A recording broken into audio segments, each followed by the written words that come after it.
Good afternoon, ladies and gentlemen, and welcome back to the castle at CCBC Essex. It's more baseball action. I told you it was going to be a baseball-packed weekend here at the castle. It is the Erie Community College Katz looking to play spoiler for the Knights here at home on Sunday. Two teams with very similar records and very similar numbers when you break it all down. ECC 4-9 on the year. CCBC 3-9. Losers of their last 6, sadly. And the Cats coming off a win in their last game. But before that, they lost 3 in a row. The Knights, as I said before, losers of 6 straight. They're coming off a sweep at the hands of Allegheny. That second game entered into the 11th inning. Couple of different times the Knights had runners in scoring position in extras, chance to win it. Couldn't figure it out. The Knights only scored 6 runs in their last 4 games, and 4 of those have been on home runs.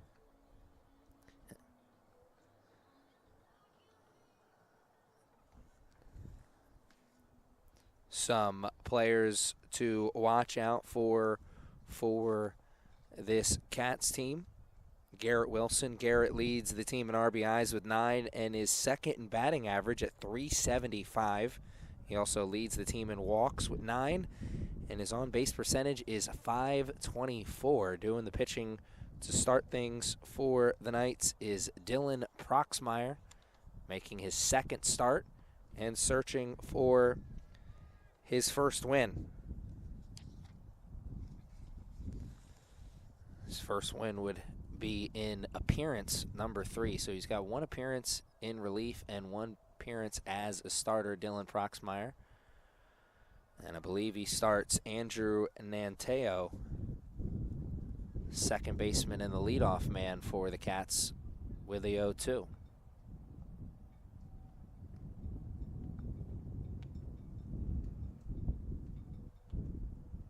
Catches him on the bounce, I think. So I think the batter should stay right there at the plate. Proxmire couldn't get the handle on that. Probably a breaking ball. It is a chilly and windy day here at the castle. Expect that to play a factor in the game, I'm sure. Proxmire looking to put it behind him. 1-2. Can't get the friendly call from the umpire, Bogdan, excuse me. Man doing the catching for the Knights in game number 1 of this doubleheader. Good frame job, but moves to even at 2-2. And now it runs full. Good patience here from the leadoff man for the Cats.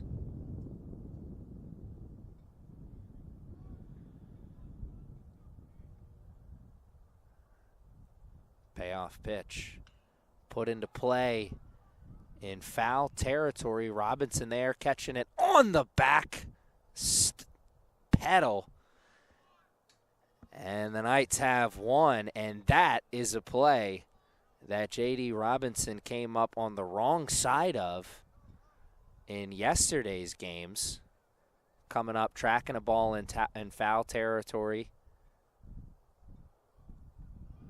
Tough play.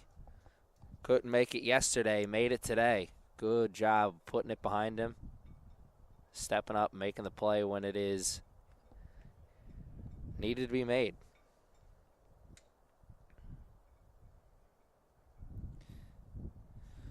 So good at bat from Nanteo as he forces Proxmire to throw a few more pitches than he was originally anticipating after battling back from that 0-2 hole.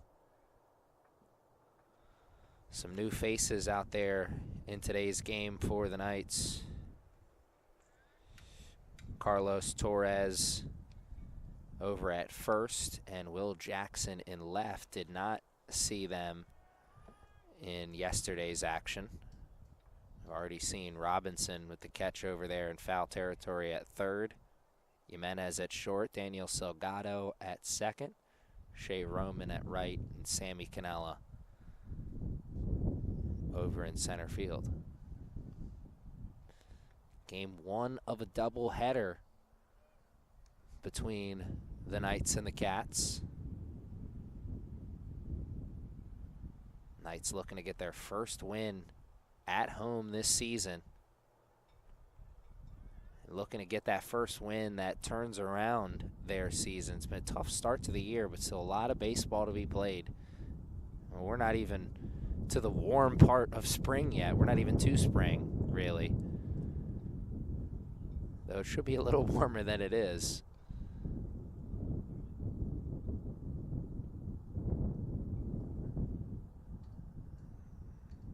Point still remains. So much time for the Knights to find their groove, start playing the best baseball they can possibly play. And Proxmire issues the walk to the number 2 hitter for the Cats, Nolan Evans. And Colby Wilson stepping into the batter's box for the lefty-righty matchup. 1 out, man at first. And the walks have been the issue for Proxmire this year.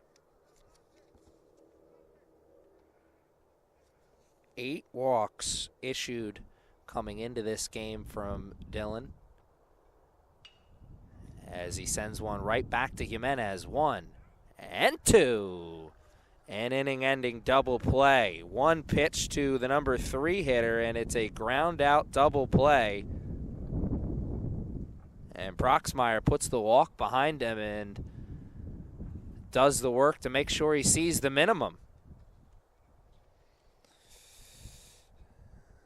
Our first look at the Knights' offense when we come back.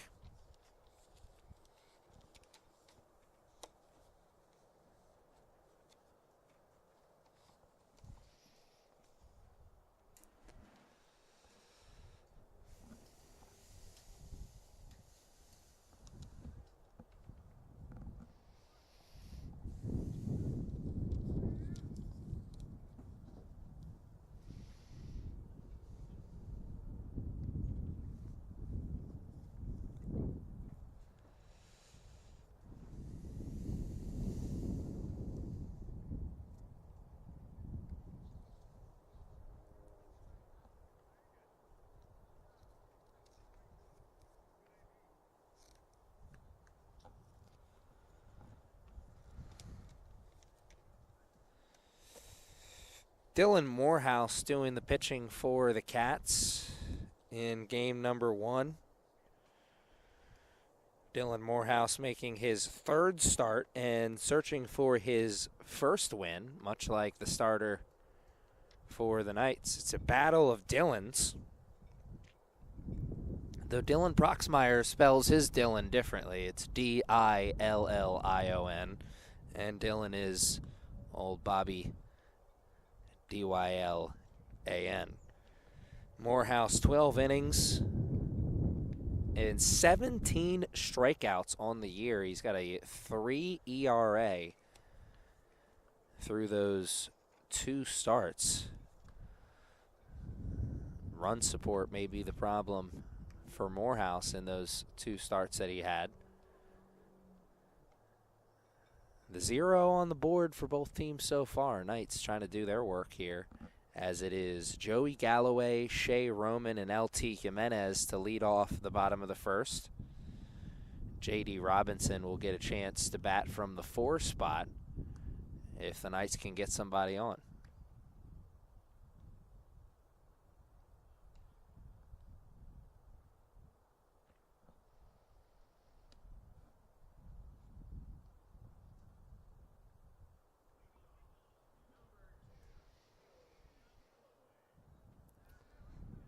Joey Galloway, a huge part of yesterday's extra inning game in game number 2.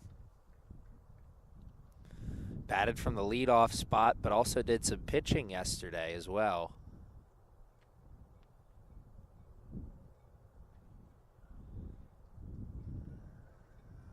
Great game that was. Went into the 11th inning.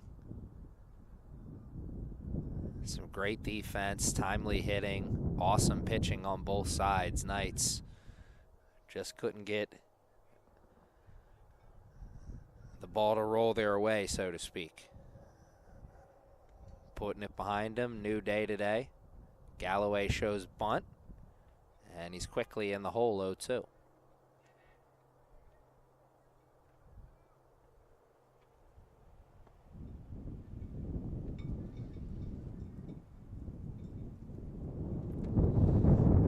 Good block there, no one on, but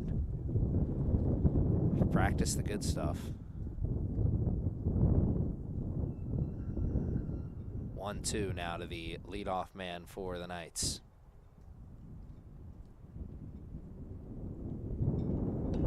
Slightly sidearm delivery from Morehouse as that one plays off of his glove.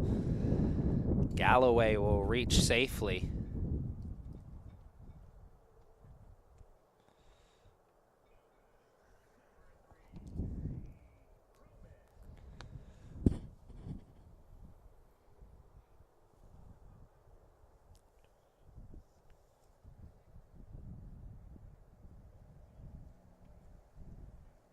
I wonder how they'll score that professional or at the scorecard or at the score table.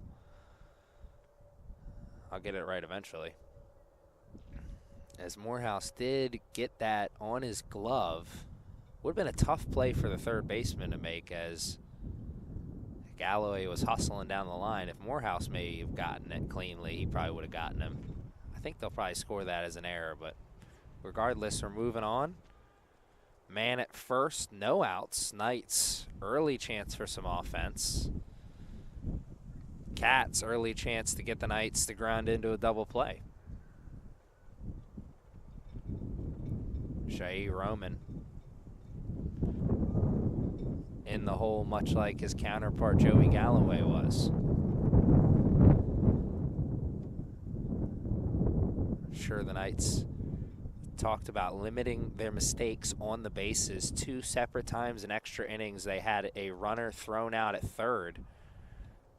Go to second for 1, and 1 is all they'll get as Galloway breaks up the double play on the slide. Fielder's choice for Roman.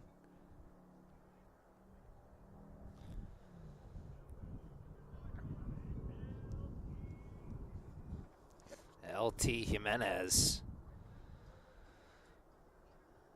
2 separate times he reached third base in extra innings and could not be brought in for the winning run.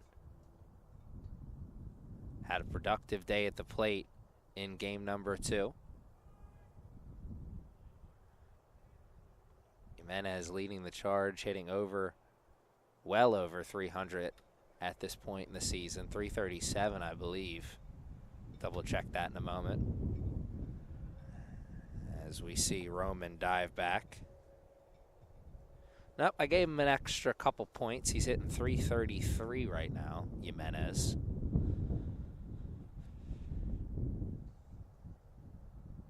And there goes Roman. Throw down to second is in time. Very, very close, but the ball did beat Roman by maybe half a step. His best bet was to maybe avoid the tag, but a good tag put on there by the second baseman. Caught him quickly, and that was a beautiful throw. And an early caught stealing here, and blink and you missed it. There's 2 outs now. Make it 3. Blink and you missed it on the strikeout. My goodness, what started out as a promising inning ends up as the Cats seeing the minimum. No hits here through 1 inning, though both teams find a way to get somebody to reach base safely. 4, 5, 6 due up for the Cats in the second when we come back.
Garrett Wilson, Jacob Kinder, and Christian Pagano due up here for the Katz. Dylan Proxmire issued a walk in the first, but was also able to pitch right out of it.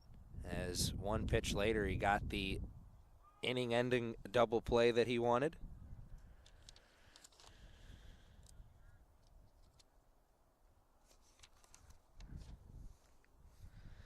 Garrett leads the team in RBIs with 9. A bat to watch out for as he fouls that one back into the backstop.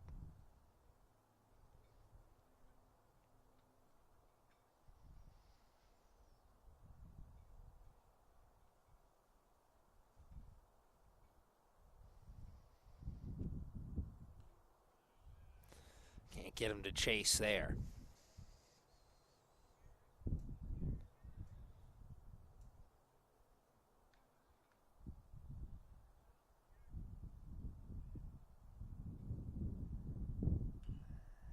That one skied in towards the backstop again, over the backstop, getting more of a piece of it that time. Can he straighten it out? Still in the hole here. Proxmire pitching from the advantage. Both Dylans able to put zeros on the board in the first, as now it'll move to even. No chance on the chase there as he misses all of it.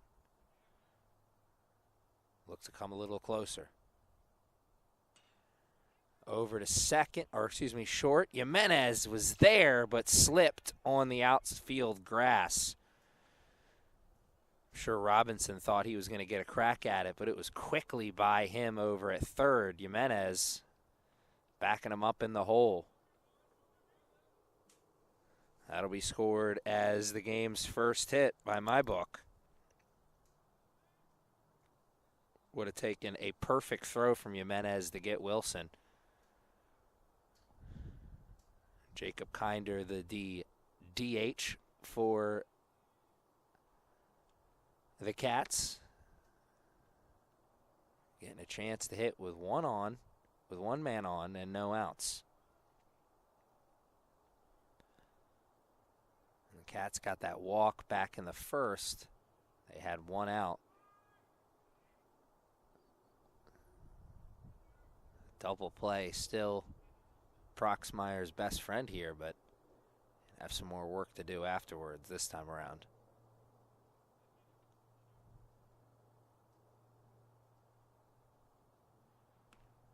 Misses high. Believe that moves to 1-1.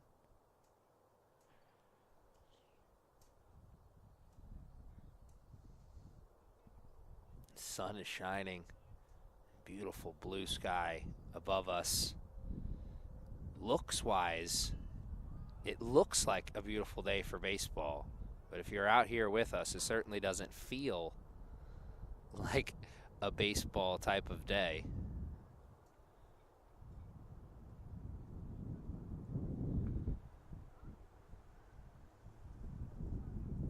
Kinder will see another from Proxmire. Runner still over there at first. Small lead over there right now. See if that changes with 2 strikes. Looking to be aggressive, go down swinging. Gets another piece of it. We'll see one more.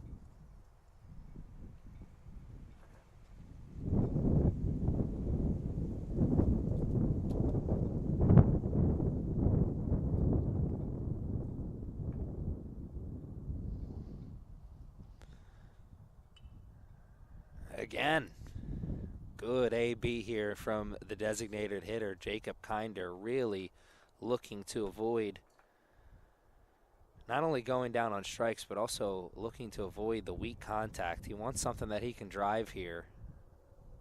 Worst comes to worst, he avoids the double play on a ball like that.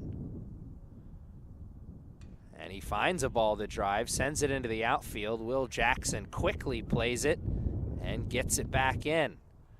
But back-to-back singles. And for the first time today, we will see a team hit with a runner in scoring position. The Knights tried to swipe their way into scoring position on the Roman steal attempt in the first. Perfect throw down to second later. They were denied that opportunity. Katz, first and second, no outs. And they show bunt, and he bunts it off the plate. Foul. Christian Pagano, the left fielder for the Katz, looking to move those runners over. Set up a sacrifice fly opportunity for his teammate Grayson Giddings, who is in the on-deck circle. Does he show bunt once again? He does. This time he gets it down. A good bunt. Going to be a tough play at first, and Proxmire kicks it.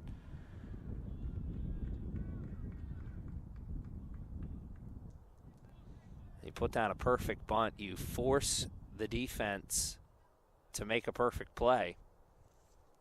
And we're unable to do that. And Christian Pagano has bunted his way aboard, and the bases are full with no outs. Middle of the infield at double play depth. Corner is up on the grass.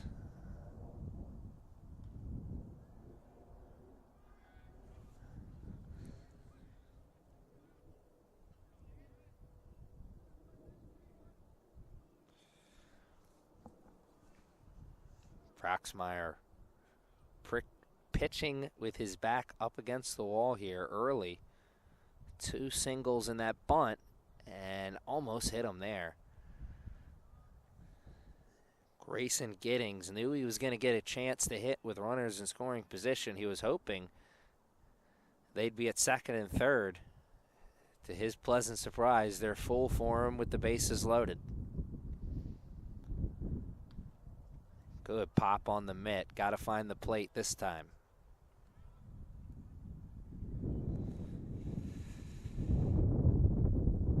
Gonna get that game's first run. Make them earn it. Don't want to walk them in. Tough start to the second. 1 pitch away from changing the feeling of that. Though, of course, ideally he'd love the strikeout. An out with the ball not being put in play. Definitely be the Knights' best friend here. That put Proxmire in a familiar position of being 1 pitch away from an inning-ending double play at any base. Can't get the out without the ball being put in play. Instead, it's a tough play for Jimenez over the shoulder. Little hesitation there on the throw back in.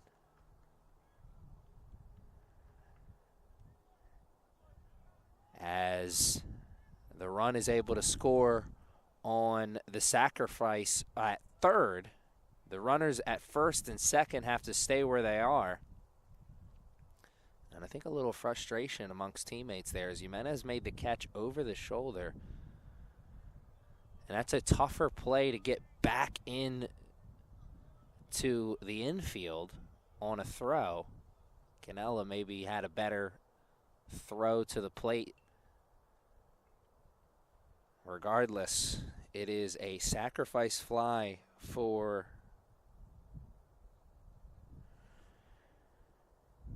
Grayson Giddings. And Garrett Wilson has scored the first run of the game. And again, the Katz getting a chance to hit with a runner in scoring position as it's runners at first and second. Jacob Kinder at second. Christian Pagano still over there at first. Harold Torres doing the batting now. It's 8-9 due up. And then the top of the lineup.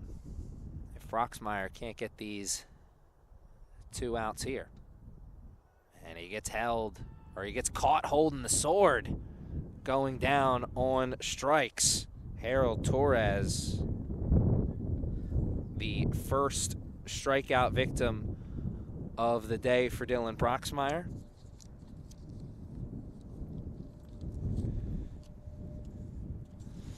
Each pitching staff has one strikeout now. And here is the lefty-righty matchup. Tyson Kovitz, the number 9 hitter, a huge spot early in the game. Proxmire, a couple of pitches away from pitching out of this jam with a very small amount of hurt. And he's also a couple of pitches away from watching the top of the lineup come to the plate again. Early pressure spot once again for the starter for the Knights. He's done a good job of pitching with his back up against the wall. First 3 batters reached safely in this inning. He's gotten 2 outs in a row since then and limited the damage to just 1.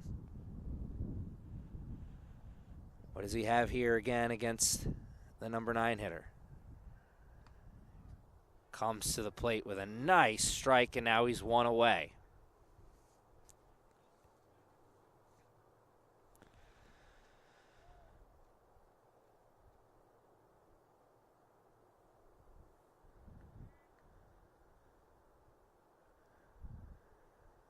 The 2-strike pitch, and we'll see another as he can't get the break on that one.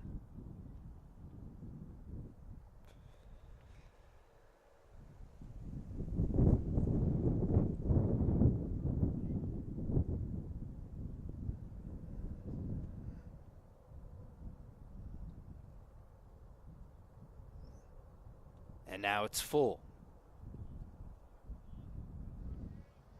Missed low and inside that time. Payoff pitch. Runners will be moving. 2 outs.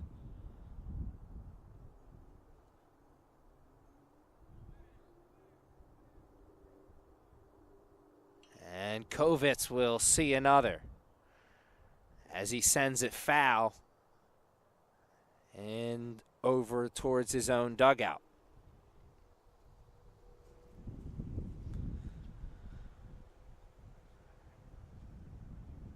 Another payoff pitch for Dylan Proxmire.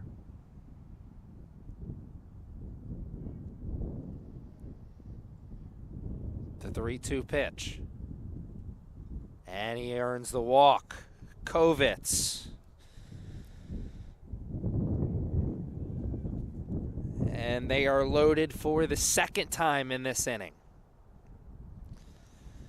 Andrew Nanto, a pop out in foul territory in his first at bat in the 1st inning. A leadoff man for the Katz. Opportunity to hit with the bases loaded and 2 outs. Got a piece of the top of the strike zone on pitch 1. A good pop on the mitt there, too. Proxmire back all the way up against the wall for the 2nd time here in the 2nd inning. Can't get the friendly call on the frame. Moves to even now. Everybody on their toes out there. Another big spot. Bases are loaded. 2 outs. And he wanted it, but cooler heads prevailed, and now Nanteo from the advantage, 2-1. Proxmire, everything's been high so far in this AB. Dangerous territory. Comes back into the strike zone, 2-2, still high.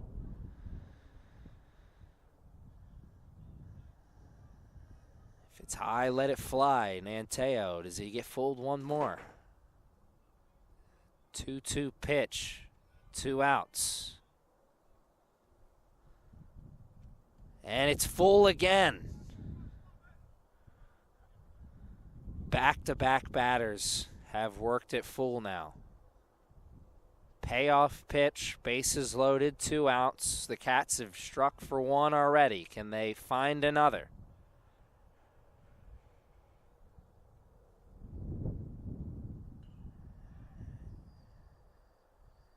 Andrew Nanteo, the leadoff man, has earned the right to see one more as he fouls that one off.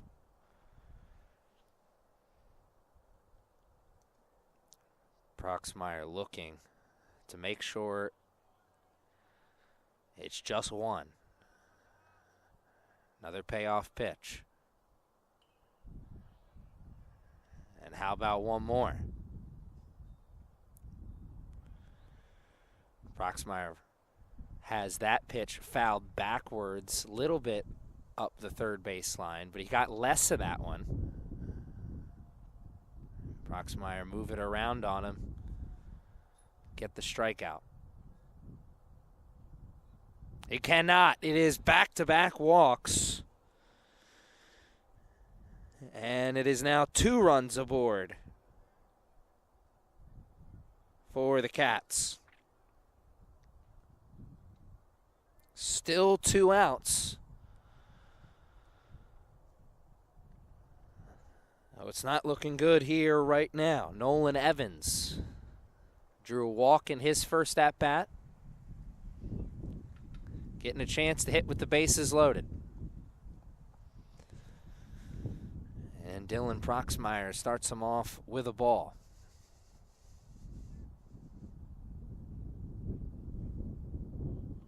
The walks have been the issue for Dylan Proxmire this year. And they continue to be the issue here in this game. 3 walks issued through 1 2/3 inning. Searching for that big final out of this second.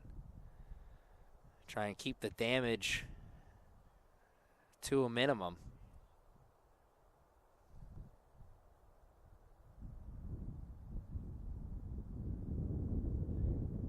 There's 2 singles and then a bunt that went wrong defensively that started this inning for the Katz. Proxmire was able to find 2 outs after that, and then it's been 2 walks that have put him right back up against the wall. Can the defense get a chance to make a play? Big swing and a miss that time. He's looking to break this game wide open. Nolan Evans thought he could get all of it, got none of it. Here's another.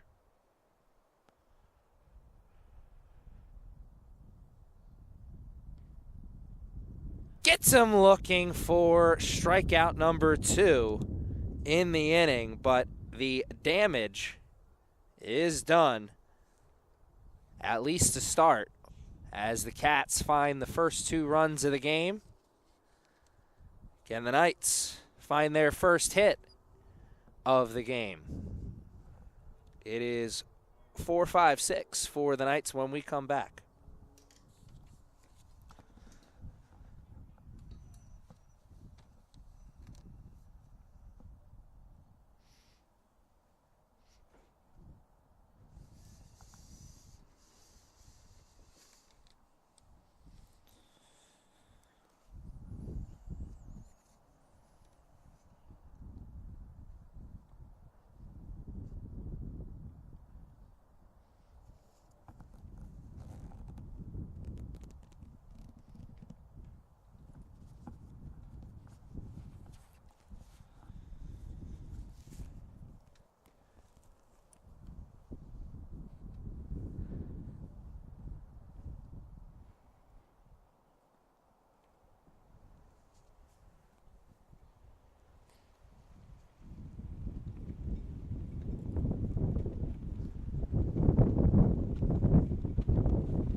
J.D. Robinson, Sammy Cannella, and Jacob Bogdan due up here for the Knights in the bottom of the second.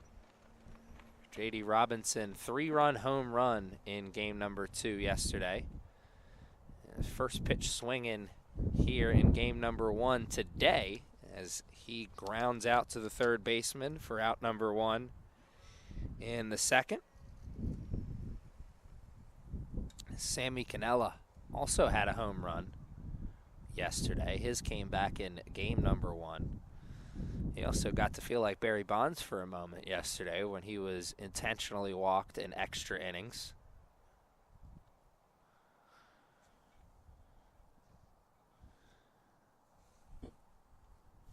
Sammy Cannella looking to start this inning for the Knights, find their first hit, answer the 2 runs for the Katz in the second, with at least one of their own.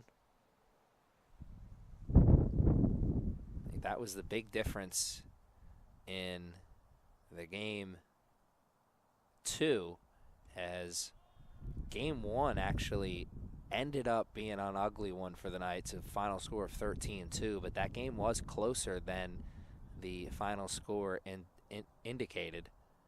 Easy for me to say, as Cannella now has 2 strikes on him.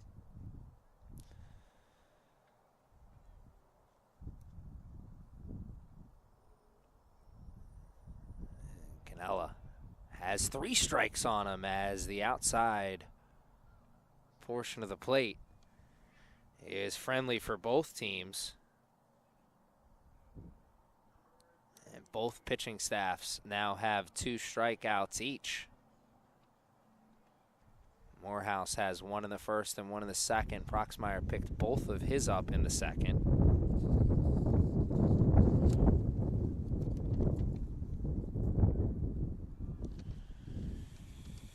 Jacob Bogdan looking to make sure it's not back-to-back innings going 1, 2, 3. And it will not be back-to-back innings going 1, 2, 3 as Bogdan finds the hole in between short and third for the game's first hit for the Knights. Daniel Silgado, the second baseman, trying to continue the 2-out rally here. Down 2 early.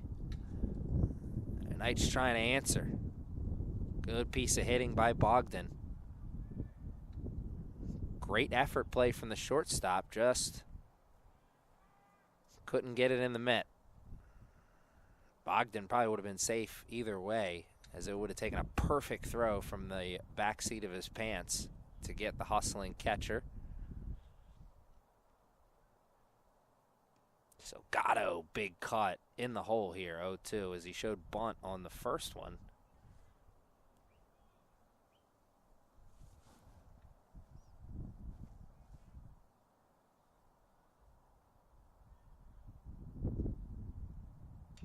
And he puts it into the outfield.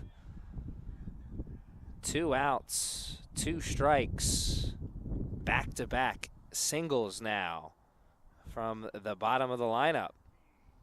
It is 8-9 due up here for the Knights. Though there are 2 outs. Carlos Torres, the first baseman, getting a chance to hit. His first action this weekend. And the Knights, for the first time today, have a runner in scoring position. Torres went fishing. Took a golf cut at that one.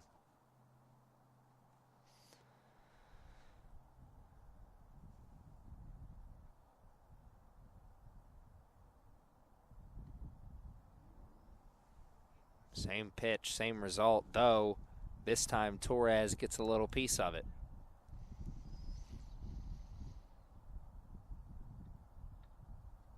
Oh, 2. Make it 0-3 as Torres goes down looking. Second one of the inning. Third of the day for Morehouse. The Knights strike for their first 2 hits, but can't strike for their first run.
Dylan Proxmire out here again in the third, trying to put that tough second inning behind him, though. In hindsight, it could have been much worse. First three batters reach safely for the Katz to start off the second. Proxmire, able to get the next two outs, but then ran into some issues with the walk, and that loaded the bases once again. All in all, the Katz able to strike for two, and they're holding on to that lead right now as it is Colby Wilson leading us off here in the third and maybe drawing the fourth walk of the day here as Proxmire in the hole. Wilson fights it off, sends it sky high, and Cannella is there for out number one. Colby Wilson 0 for 2 today as he grounded out to an inning-ending double play in his first at-bat. Now his Wilson counterpart, Garrett Wilson, he led off the second with the first single of back-to-back singles. It's also the first hit of the day for either team. Garrett Wilson single and came around to score in his first at-bat. What does he have here as he now watches it move even to 1-1. And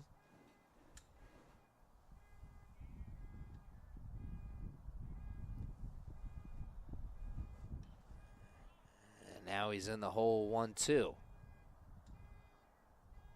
His first cut, though, as he looked at strike one.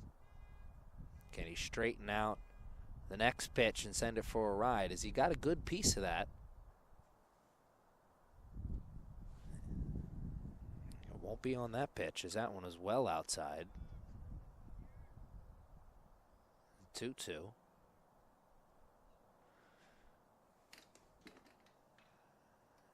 And down the line, foul at first.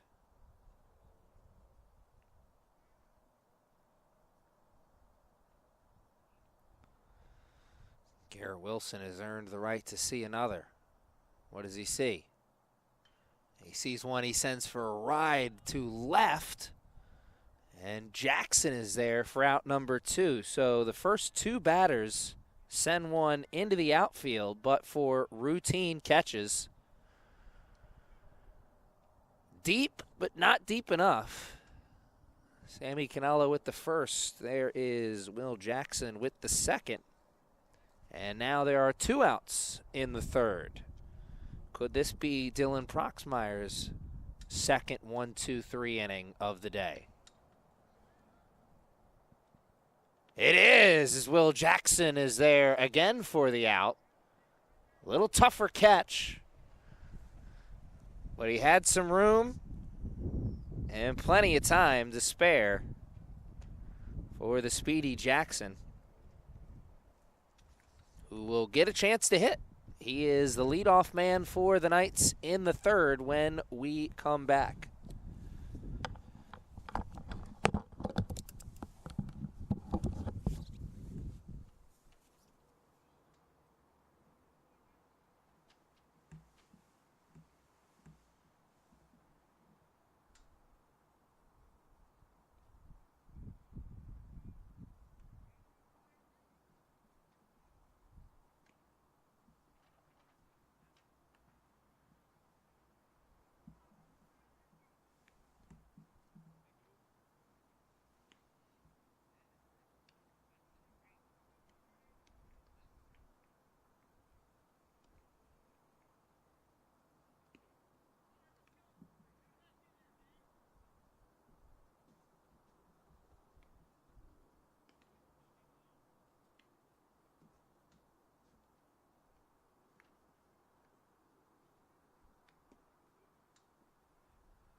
Will Jackson leading off here for the Knights. And then it is the top of the lineup.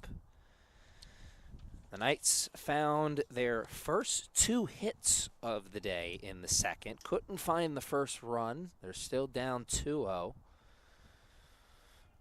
Remember, fans, this is just game 1 of a doubleheader, so we got another game after this, but that also means these 2 teams only scheduled to play 7 innings, and when that's the case, you get into the 3rd and 4th innings, you don't start counting out, but you also start understanding that the game is certainly closer to being over than not.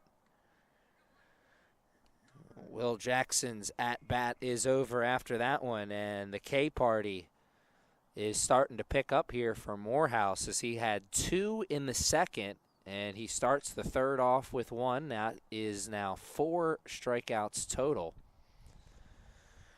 Joey Galloway reached on an error in his first at-bat, and then was the wrong side of a fielder's choice when his teammate came up. The first 2 batters of the game for the Knights reached safely on the error and fielder's choice, but yet they were still held to the minimum in that inning, thanks to what was maybe the 5th or 6th caught stealing attempt of the weekend from this Knights team. Ran into some outs on the base paths in Saturday's doubleheader. Already the case here in game number 1, and that sidearm delivery from Morehouse combined with the nasty stuff is starting to be an issue. Morehouse had more than a few strikeouts coming into this day, and he's going to have more than a few coming out of it as well, as he's now got back-to-back strikeouts in the 3rd. Dylan Morehouse, 17 strikeouts on the year coming into this one.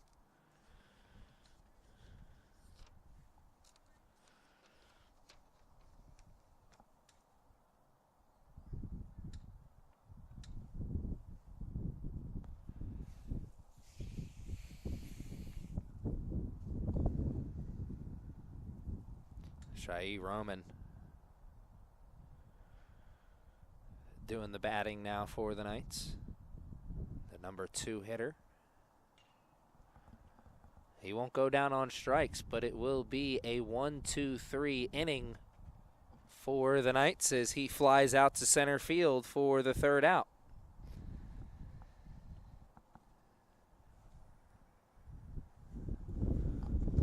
So the 2 starters match each other with 1-2-3 innings, though they do it in very different ways, as Morehouse is heating up here with the strikeouts. Can the Knights' bats come alive? Well, they've got some defense in front of them before they can answer that question.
Sent down the line over by Robinson at 3rd, but foul, as it's Christian Pagano, Grayson Giddings, and Harold Torres due up here for the Katz.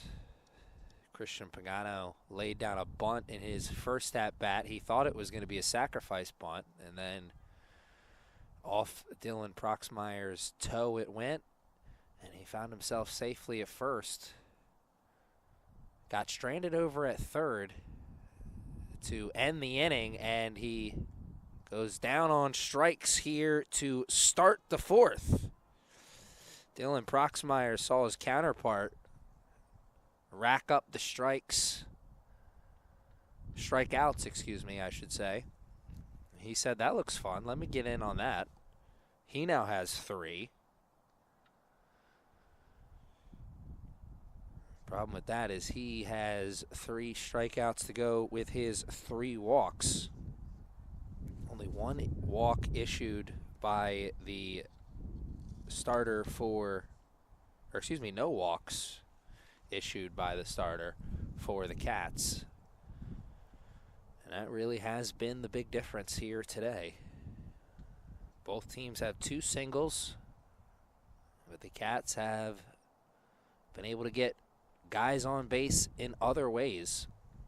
Manufacturing runs, so to speak, as all of our dads would say, who grew up loving the game. Grayson Giddings, a sacrifice fly. And a single here in his second at-bat as it goes off Jackson's glove, and he'll take second. And there's a runner in scoring position now on the mishap.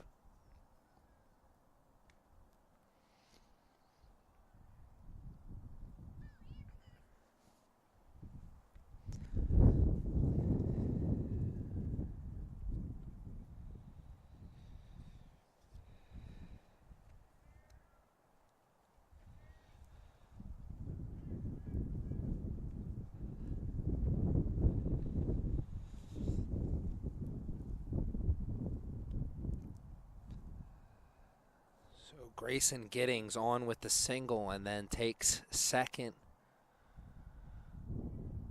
on the misplay.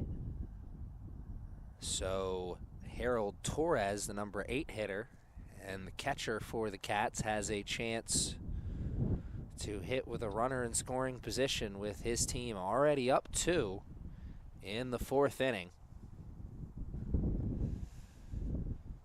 Dylan Proxmire, pitching from a familiar position, is back up against the wall, and his back will stay firmly pressed up against the wall as now the runners are at the corner. But a good job by Roman to field that on the hop and quickly get the ball into the cutoff man. As you saw that guy over there at third, Grayson Giddings took a big turn around the bag, but then quickly realized that he had to go back where he came.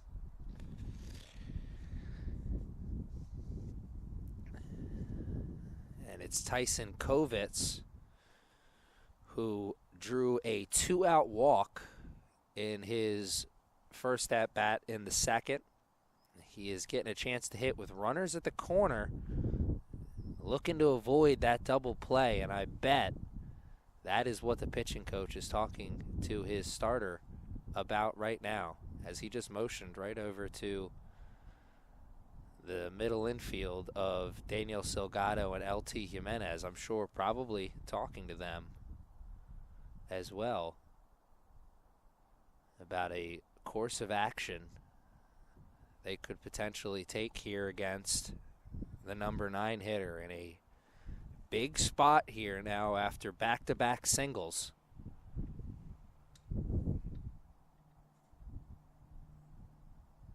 Backs up against the wall, but also one pitch away from getting out of it. It'll be one more pitch as he misses there inside and low. Runner still at the corner. Big lead over there at first. Even bigger lead on the secondary. And there's really not much attention being paid to the runners right now, They are holding him over at first. J.D. Robinson not doing anything over there at third. They want to focus at the batter at the plate. And getting that double play is Jimenez and Salgado in position. Up the middle, but they can't get it. A 1-run will score. And the runners will just advance one. So it is a 1-out single for the number 9 hitter, Tyson Kovitz. And now another man will get to hit with a runner in scoring position. This time it's Andrew Nanteo, who drew the second 2-out walk of the inning back in the second inning. And he gets hit by a pitch there, right in the small part of the back. And for the third time today, the bases are loaded.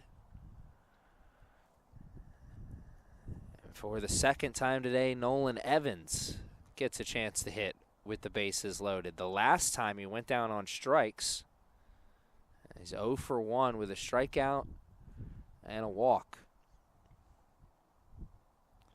Still only 1 out here in the inning. The Katz have gotten 1 on the board to push their lead up to 3. Can they find a few more? Nolan Evans clearly looking for something he can drive. He wants to drive in a few, but he'll settle for the sacrifice fly, I'm sure. Does not want to get into a weak contact situation. He wants to swing and swing hard. Barrel one up. He's in the hole here, 0-2. And a good job by Bogdan climbing the ladder, making sure that ball stayed in his mitt. They can get past him.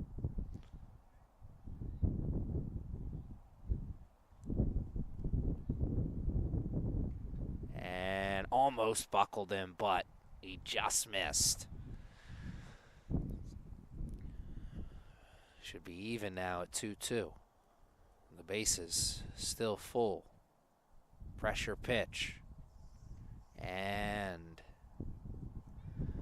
Nolan Evans goes down on strikes for the second time. And just like that, Dylan Proxmire is now 1 pitch away from getting out of this jam with just a little hurt. He was unable to hold him to just 1 in the second. Can he do it here in the fourth? The bases are loaded once again. Are still, I should say. Colby Wilson, 0 for 2. A fly out in his last at-bat to center field. And a ground out double play in his first. Big cut. And he got a piece of it.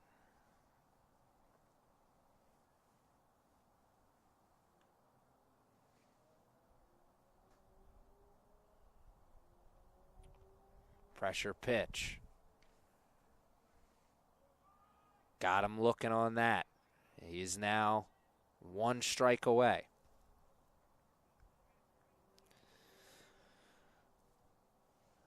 Both outs he's gotten here in this inning have been on the strikeout. And if he's going to get his third on it, it won't be on that pitch, as that one was behind the batter. Again, a good job by Bogdan making sure it stays in his mitt. That had pass ball written all over it.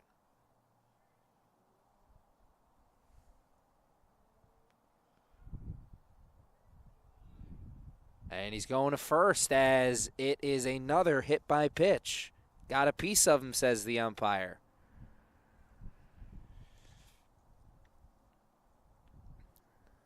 So Proxmire is unsuccessful in making sure that it is just 1 here in the fourth, as the Katz strike for 2 again. Can he make sure that it stays at just 2, as now we have some warm-up action over in the bullpen area.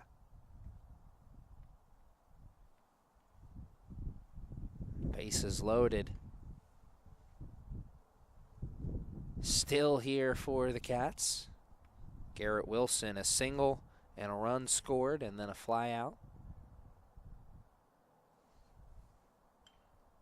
It's 3 innings in a row for Garrett Wilson with a chance to bat.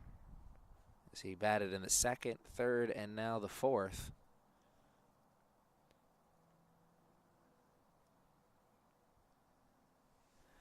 As he is the 8th Katz batter to come up to the plate.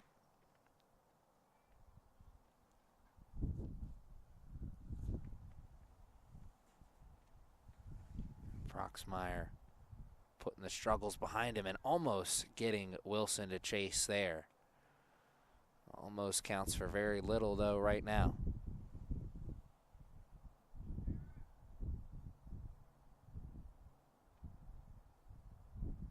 And Wilson over to Jimenez.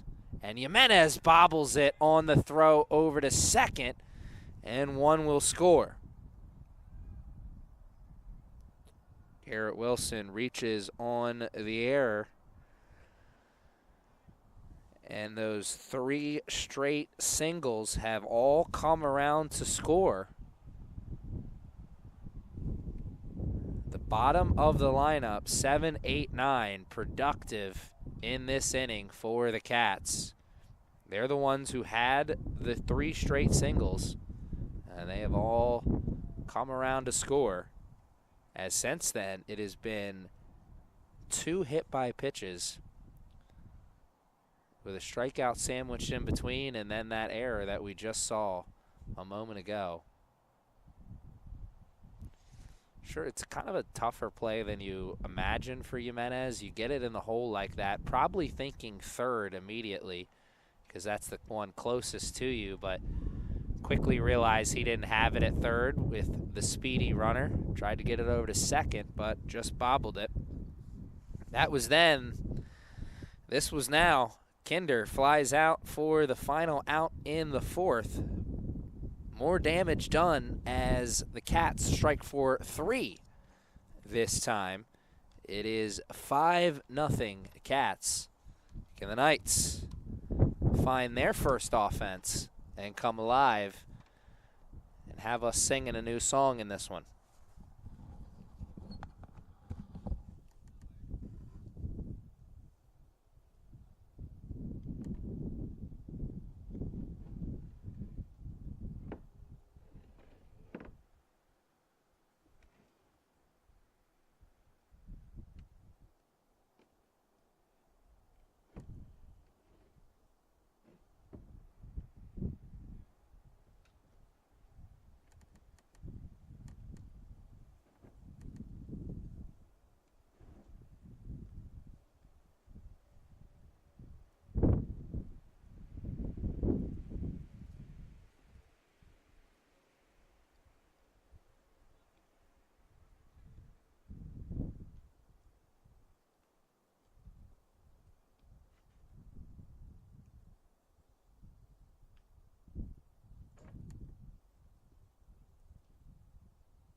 LT Jimenez leading off the 4th, and the Knights now really kind of in a desperate spot. They really need to answer sooner than later, as these two teams only scheduled to play 7 innings in this game. So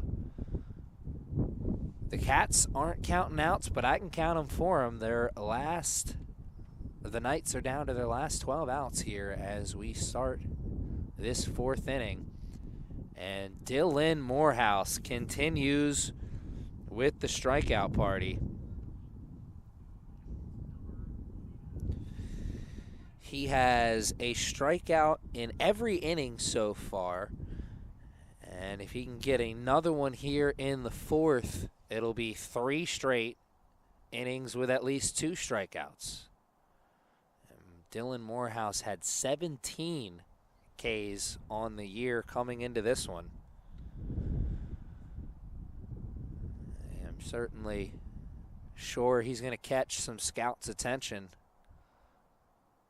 with the Ks that he's racking up in the early part of this season.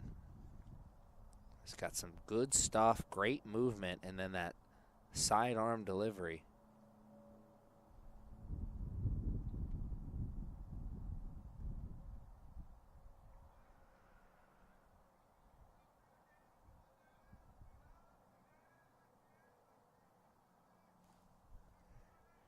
J.D. Robinson ground out in his last at-bat. That was on the first pitch he saw. Getting a chance to see a few more. Sammy Cannella in the batter's box. And Jacob Bogdan due up if the Knights can get one on. Robinson sends it up into the outfield. On the short grass for out number 2.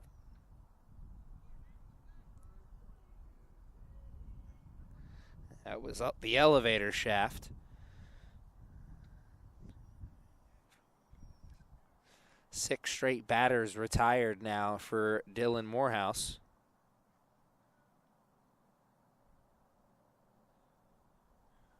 Four of them by strikeout.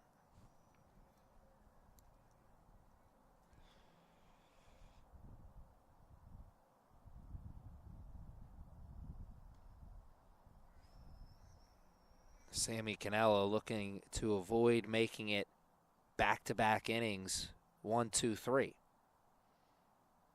As Dylan Morehouse now putting on a performance.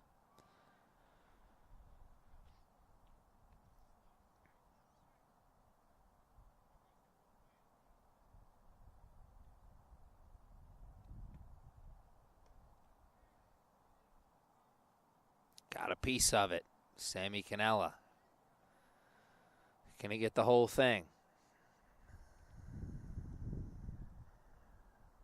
Not on that one, he can't, as it is back-to-back innings, or 3 straight innings, I should say, with 2 strikeouts, back-to-back innings on the 1, 2, 3. Dylan Morehouse has retired 7 straight Knights hitters. Can his offense stay hot? They almost batted around fully in the 4th.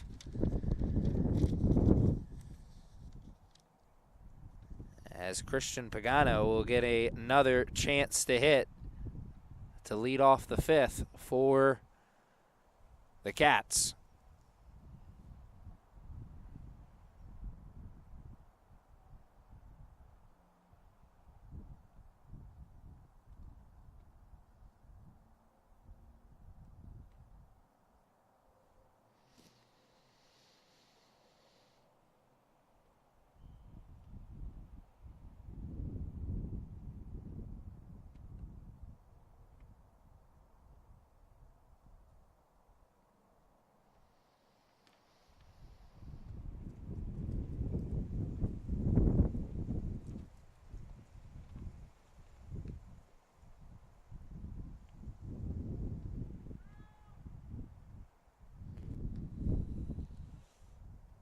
So we did see some warm-up action at one point in the bullpen area. I believe it was Evan Cawthorn. Not 100% sure on that, but only time will tell. No one's warming up over there now, and Dylan Proxmire is still in the game here for the Knights.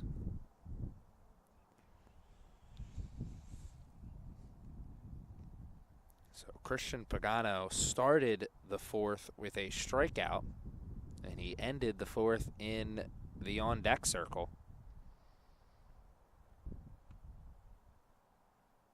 The umpires talking things over with the Knights coaching staff.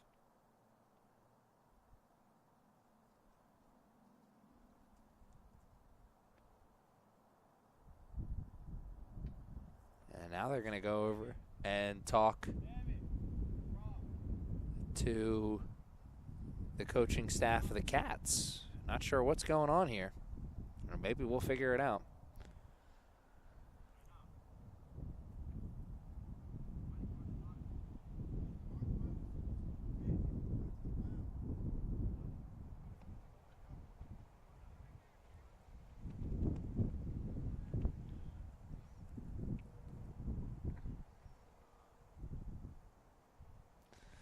It looks like we're back to the action on the field as we will finally start this 5th inning.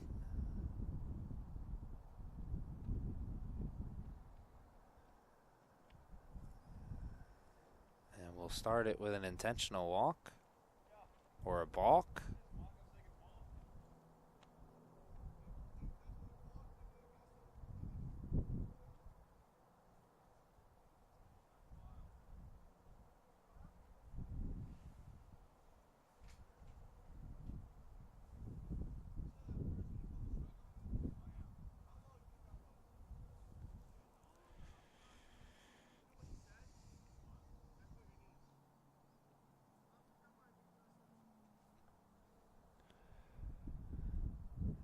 So a walk, intentional walk issued to the leadoff man, Christian Pagano, and I think that was an intentional walk issued so they could get Dylan Proxmire out of the game. Maybe they saw something, or Proxmire pulled something in his warm-up in this inning, made them have to go to the change. Indeed, Evan Cawthorn out there warming up on the big mound this time. We'll tell you about him when we come back.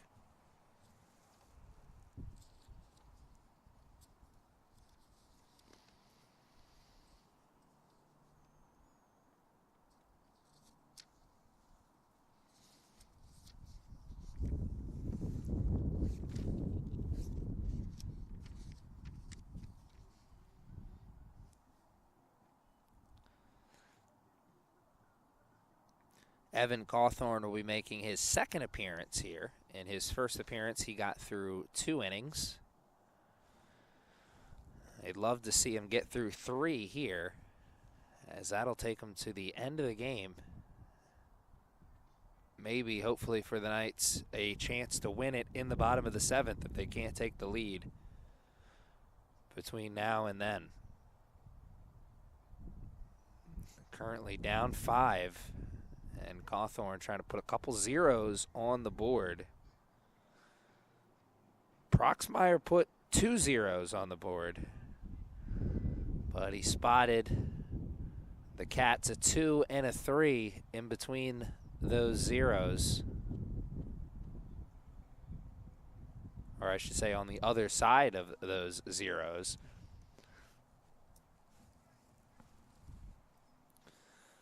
There's Cawthorn with Christian Pagano on at first after the walk.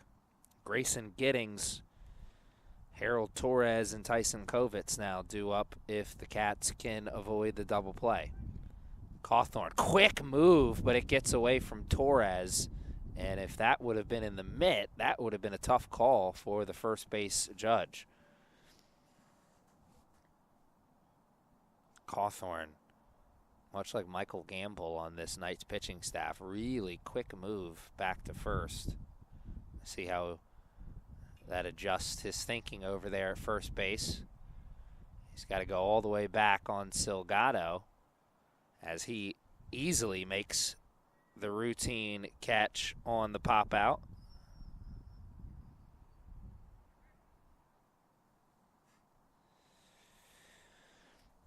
So the double play could be Evan Cawthorn's best friend here.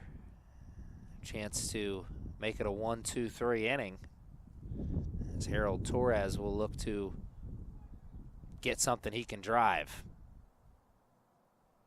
The other Torres on the field, Carlos, the one playing first base for the Knights, keeping that one in the mitt this time. And the runner goes. No, he doesn't. Good secondary lead. He fooled me. I thought he was going. Harold Torres 1 for 2 with a strikeout and a single. Came around and scored the 4th run of the game for the Katz after his single. He was the second of 3 straight singles in that 4th inning that really broke this game. I wouldn't say wide open, but open. Katz in a dominating position.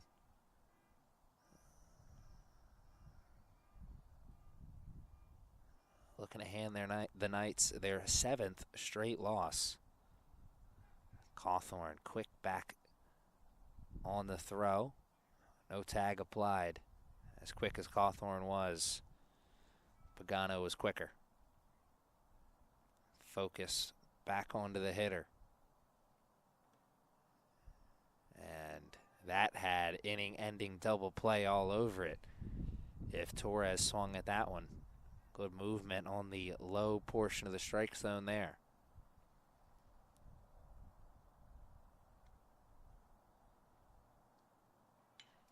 Fought off into right. Roman is there on the back pedal. Quick throw back to first. Torres didn't need to get him on the tag. Just had to have the foot on the bag.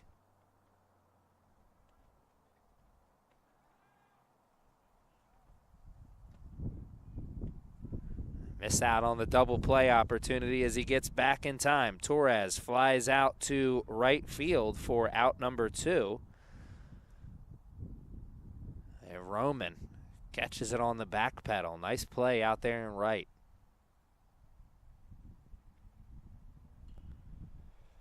Cawthorn making some quick work. Got the pop out to second base and then the fly out to right field. And now Tyson Kovitz, the number 9 hitter, trying to be held off the bases for the first time today as a walk and a single. He came around to score the 5th run of the game on his single.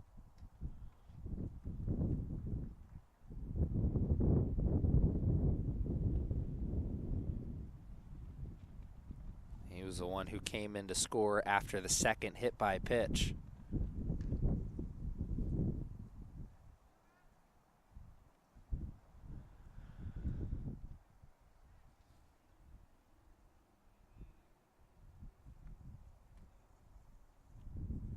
Actually, he may have scored on the error in that inning. Regardless, he came around to score back in the 4th.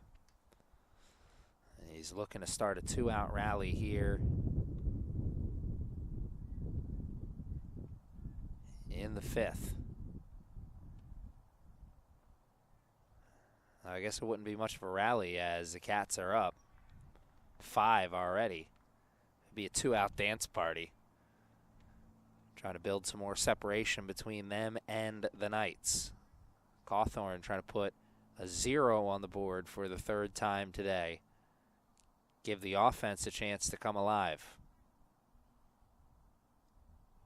And the runner goes. The throw is in time. Good throw from Bogdan. And a solid tag applied by LT Jimenez. Caught stealing for Christian Pagano. And the number 9 hitter will continue his at-bat in the 6th when the Cats come back up. The Knights trying to reverse a few trends here today. The number 1 trend would be their 6-game losing streak, but if that's going to happen, the first trend that they need to reverse is the 7 straight Knights batters that have been retired by Dylan Morehouse. It is 6, 7, and 8 due up for the Knights to start things in the 5th.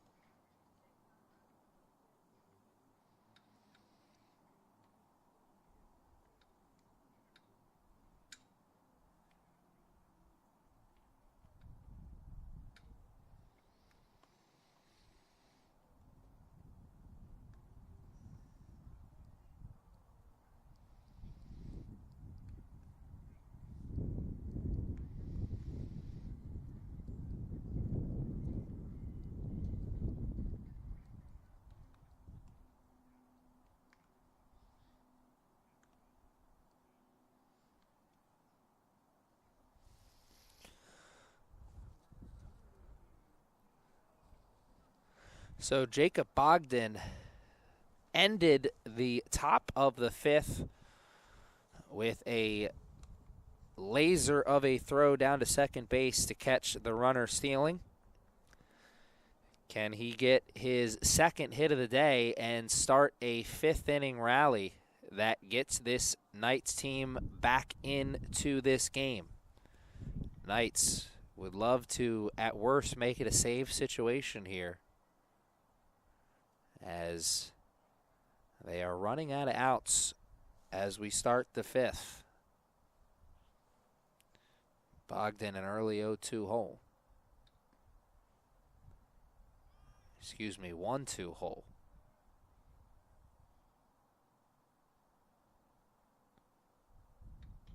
Bogdan sends that one for a ride into left, but only a couple of steps for the left fielder as he makes the routine catch. Bogdan got a piece of it, but not all of it. Daniel Silgado, the second of back-to-back singles that the Knights had in the second. Those are the only 2 hits of the game for the Knights, those 2 singles. And Silgado showed bunt, and I think he may have ate that off his leg, but because he showed bunt, he's got to stay right there. Though I didn't get a real good look at it from where I'm sitting. Maybe he was able to avoid it. I'm just speculating that given his reaction and then the time called by the umpire. We know that one for sure was a ball. Silgado looking to avoid going down on strikes now. And what a turn of events. So you look at the first 2 innings for the Knights. In both of those innings, they had 2 base runners reach base safely.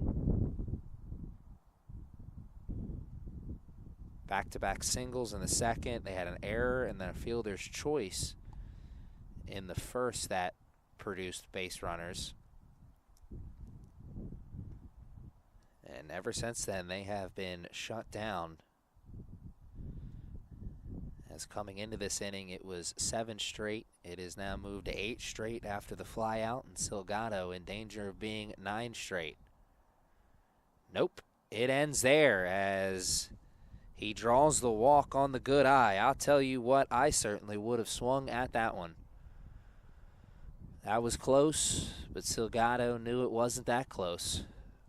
Carlos Torres, the 3rd strikeout victim of the day, back in the second inning.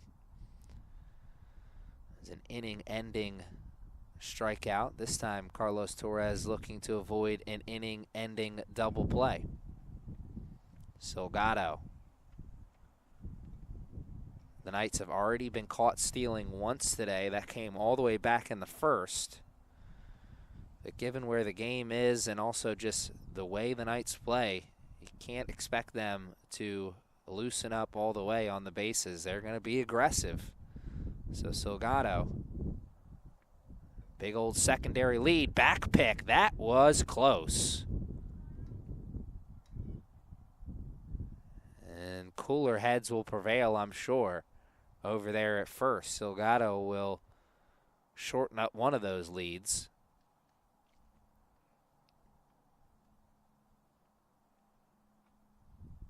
Carlos Torres will see another.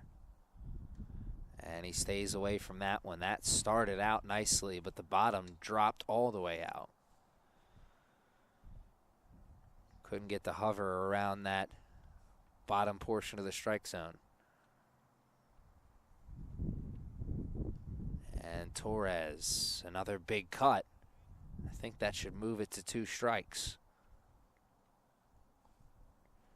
Torres and Will Jackson, 8-9, due up here. And then the top of the lineup, if someone else can get on for the Knights. Another back pick, not as close this time.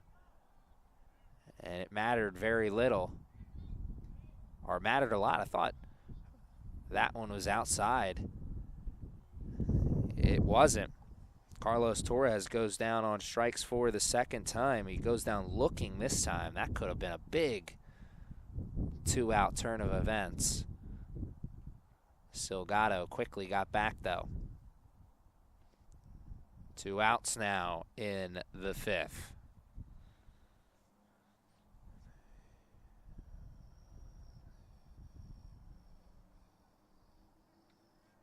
Eight strikeouts for Morehouse. Silgado going, and he'll take on no throw as the hit and run was on there. Jackson swinging and missing. Now getting a chance to hit with a runner in scoring position. Will Jackson went down on strikes in his first at-bat, looking to avoid it in his second. And he'll have to swing at anything close if he wants to do it, as now he's in the hole with 2 strikes on him. Silgado, big lead, and it is strike 3. 4 straight innings with 2 strikeouts. He has a strikeout in every inning today. My, oh my, Dylan Morehouse, what a performance. He watched his consecutive batters streak end in this inning, but he puts another 0 on the board. He's got a shutout through 5 innings. Can the Knights pitching staff put another 0 on the board and keep their hopes alive here, as they are now just 6 outs away from another loss here at home in the early portion of this season?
Evan Cawthorn took over the pitching in the 5th, and he put a 0 on the board.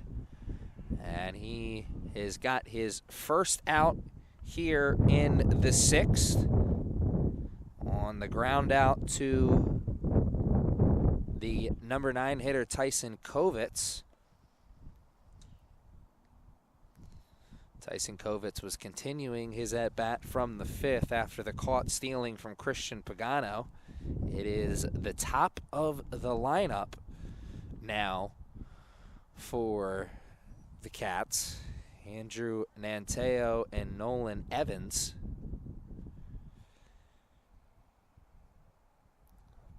Both gentlemen searching for their first hit of the day, though both gentlemen have drawn walks today. Anteo was also hit by a pitch, so he's reached base safely twice, but no hits.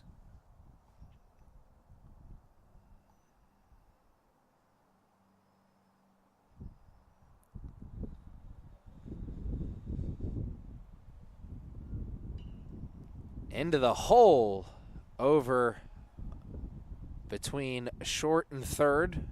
Maybe got under the glove of Robinson. Regardless, it is a single for Nanteo, as that ball was hit hard. Ground ball with eyes. If you know, you know. Nolan Evans, a walk and 2 strikeouts, and looking to avoid an inning-ending double play. Cawthorn. He's got both hitters to induce ground balls, make it 3 in a row, but Salgado can't get the catch over at second. The ball was low, but that is a missed opportunity for sure. I'm sure probably thinking about the transfer and trying to get 2 before they got 1. And the double play still in play. But now Cawthorn will need to induce a 4th straight ground ball. Colby Wilson searching for his first hit. He's already grounded into 1 double play today. Can the Knights get him to ground into another?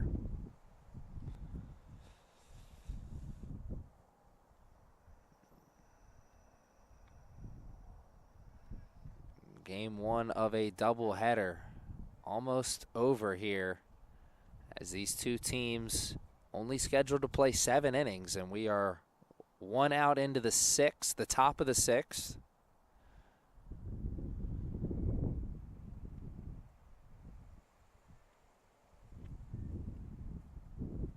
Knights keeping some hope alive here. Their backs up against the wall now as Cawthorn is in the hole.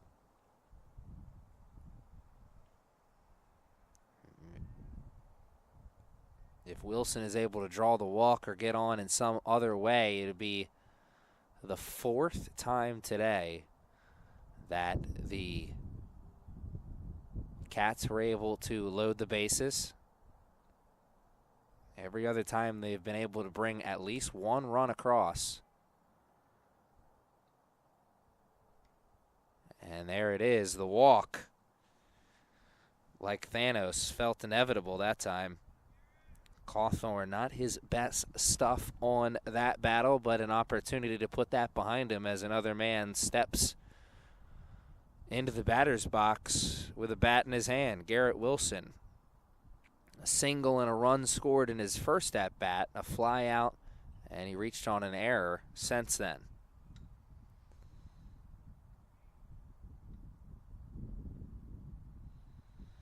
Garrett Wilson, one of 3 Katz players who got to bat 3 innings in a row, as the offense got real productive in the 2nd and 4th innings. Just put the Katz in the position where they are right now with this 5-0 lead. And another strike, as there's now 2 on Wilson.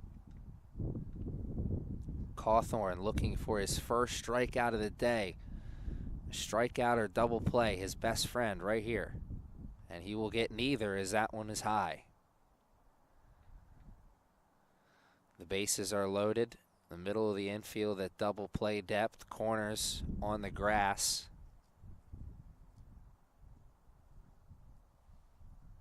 And he got a piece of that one, the end of the bat. Garrett Wilson has earned the right to see 1 more.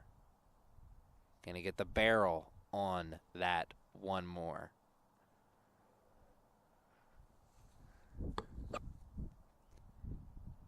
And the bottom fell all the way out of that one.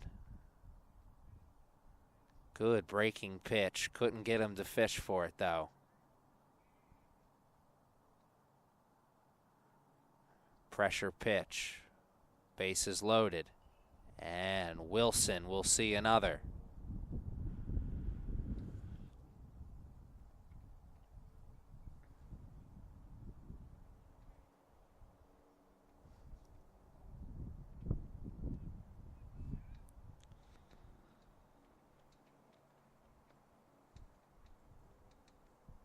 And Wilson down the line and to left field, but foul. And everybody will steady their beating hearts. Runners are ready to get moving. 1 out. Bases loaded. And it's a walk for Cawthorn. And another one comes across in this game for the Cats. Back-to-back walks for Cawthorn, as the last 4 batters have reached safely. And what a turn of events this inning has been, as you can't help but think back to that error that we saw on the Nolan Evans grounder. Could have been an inning-ending double play, and instead it was an error, and 2 walks later, the Cats have put another on the board.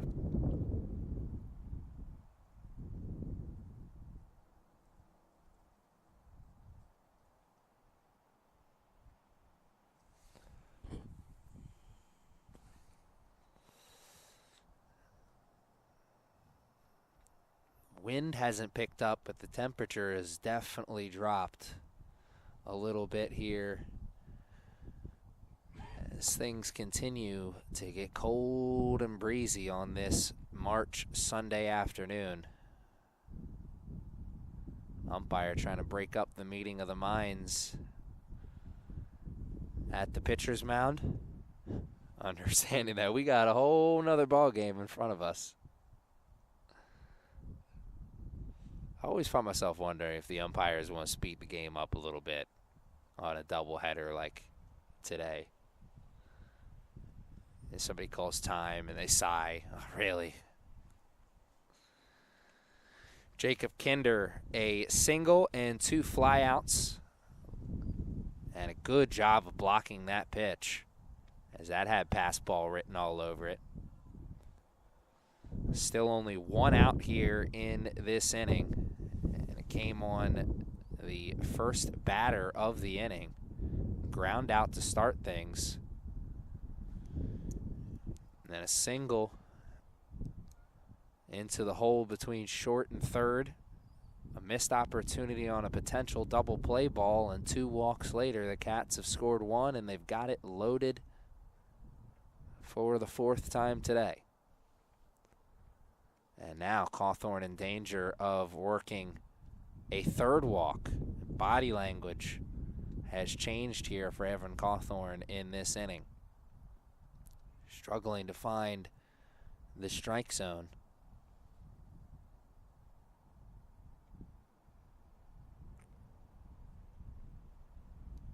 Was pitching from the windup when the bases originally got loaded, with him still loaded here against his 2nd batter. He's pitching from the stretch now. Maybe that's what they were talking about in between. 2 strikes on him now, as I believe it's full. Foul tipped it off the end of the bat. Cawthorn.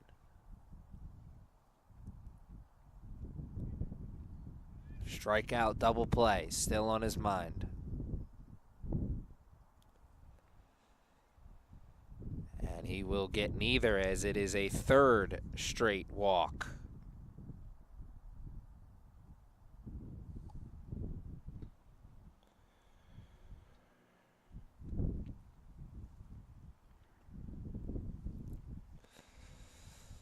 Bases remain loaded, and there is still only 1 out. A bunt, a strikeout, and a walk for the batter in the batter's box now, Christian Pagano. Pagano got caught stealing the last time he came up after his walk.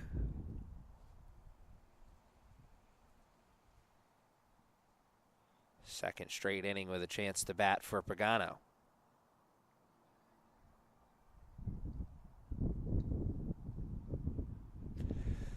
Third straight inning, actually, if you go back to the 4th. Pagano getting his cuts in today. And passed ball. 1 will score, and the runners move up 1.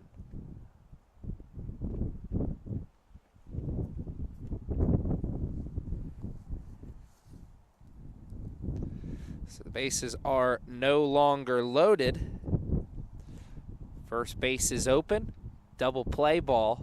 At least that traditional first and second double play ball taken out of play. If the Knights are going to get a double play, they're going to have the Katz help them out a little bit.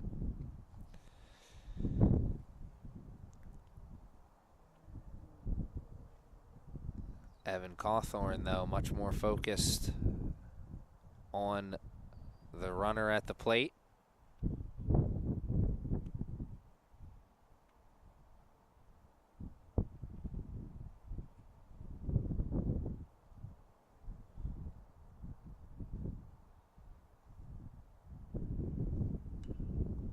Sky high into foul territory. Robinson running out of real estate. And you see how desperately he wanted that out.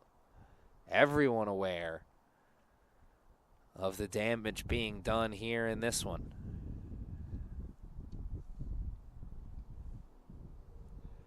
It is now an 8-0 ball game, as this game has definitely got a new song to it now. Katz firmly in control. And Cawthorn gets out number 2 on his first strikeout of the day. And that strikeout will break up a tough run of 3 straight walks and 5 straight Katz batters reaching base safely. Grayson Giddings, sacrifice fly, a single, and a pop out. Came around to score when he hit the single. Sacrifice fly that we saw from Giddings in the second inning is the only RBI of the day today, as all the other runs scored have been brought in on either errors or walks. So I guess maybe Garrett Wilson should get credit for an RBI on his error, as we see 2 score on the single there from Grayson Giddings. He's now got 3 RBIs today.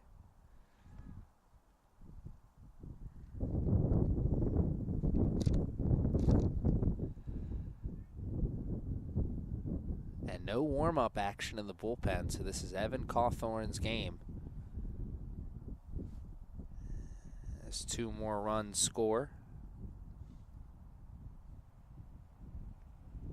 All those walks issued by Cawthorn have now come around to score, and Harold Torres, the only thing separating the Katz from batting around in this inning, as it is now a 10-0 game.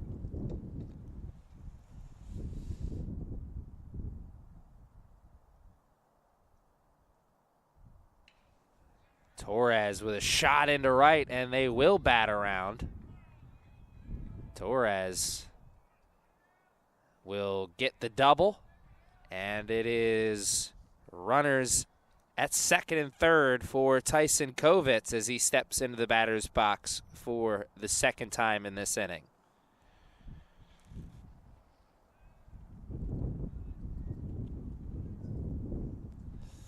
I wondered earlier this season if the 10-run rule still took effect later in the game past the 5th inning. I guess we'll find out, as the Katz have put 10 on now. Can the Knights cut into it in the bottom of the 6th? That's a question for later. The question now is, can they get this 3rd out, or will the top of the lineup come up to bat once again?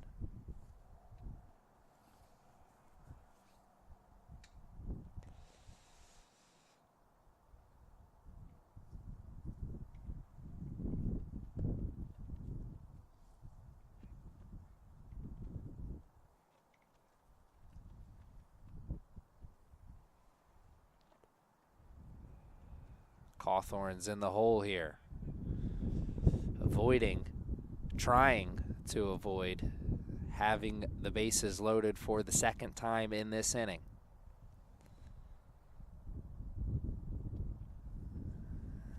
Looking more and more like that may be unsuccessful as the hole gets a little bigger for Cawthorn. The walk's an issue for both pitchers today for the Knights.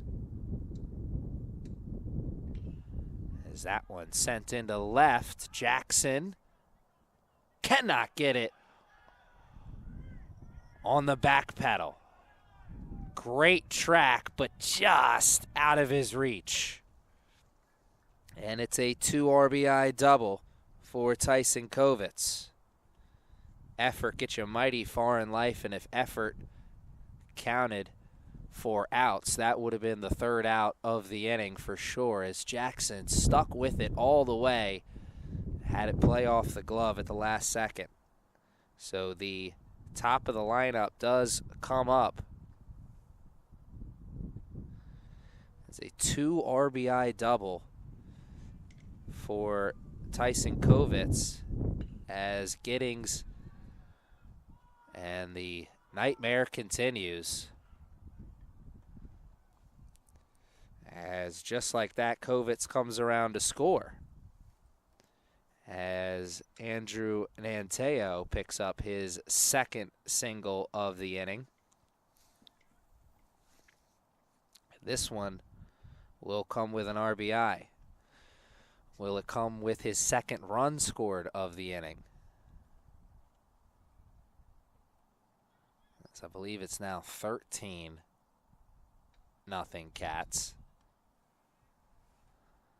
This can be a cruel game sometimes, and this has been a cruel inning for the Knights. Nolan Evans hit what he initially thought was going to be the ending ground play. Let me try that one more time. Nolan Evans initially hit what he thought was going to be an inning-ending ground out double play. Instead, it ended up being an error, and he came around to score, and he's getting a second look at Evan Cawthorn now. And Cawthorn looking to find the plate here.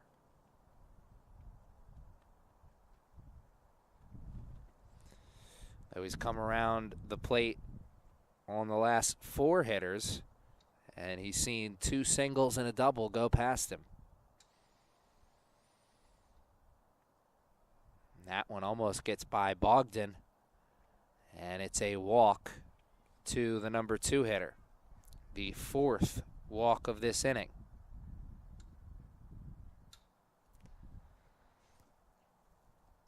And the first walk issued was to this man, Colby Wilson, who's stepping into the batter's box now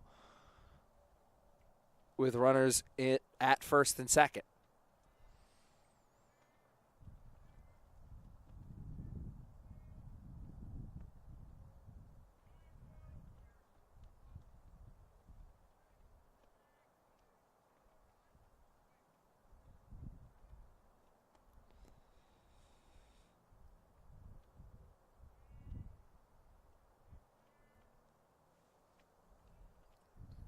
Cawthorn watches it move to even.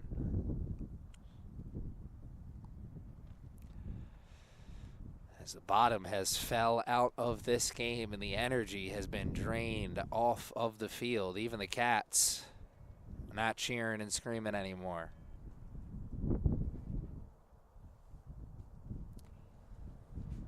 Cawthorn 1 pitch away.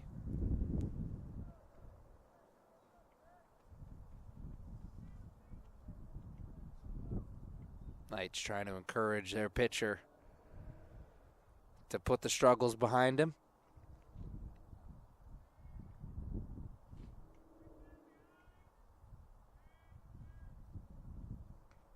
Cawthorn misses high that time.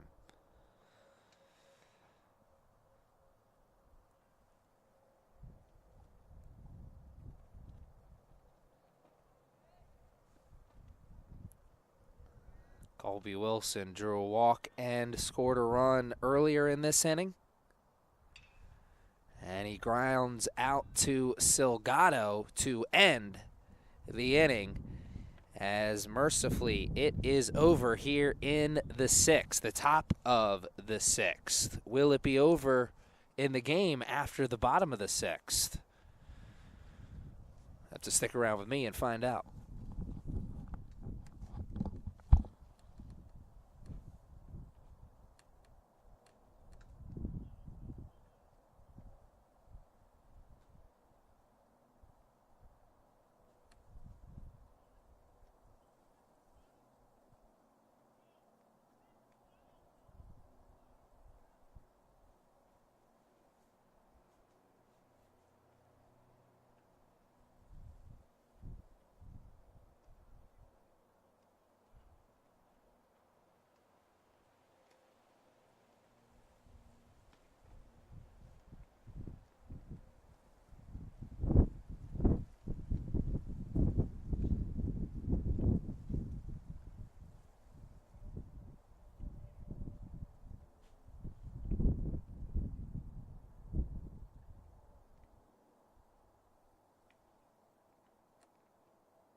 It is the bottom of the sixth here. Dylan Morehouse trying to make it a complete game shutout, as his teammates spotted him the runs he needed in the top of the sixth to make this a 10-run roll possibility. Standing in between him, though, is the top of the lineup, as it's Joey Galloway, Shia Roman, and LT Jimenez here in the sixth. The Knights were able to break up the consecutive batters retired streak that Morehouse had going in the fifth, but not able to find a hit, and won't be able to find one there either, as Galloway just got thrown out by a half a step. Very, very close play, but heads-up defense from the second baseman, as it looked like Morehouse was going to get that initially. Got away from him, and boys and girls at home, that's why you back up the play. You're always moving out there, and that is why. Here comes Roman, looking to reach base safely for the second time today. He'll have to put that big breaker out of his mind. Morehouse comes to the plate with a beauty there. And now quickly an 0-2 hole for the number 2 hitter.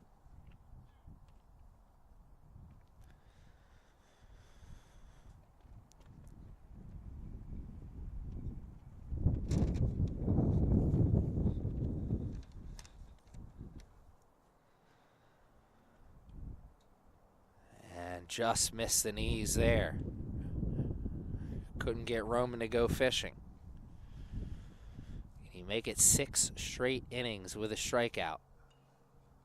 If he can, it will come on another pitch, as Roman fouls that one off. Still 1-2.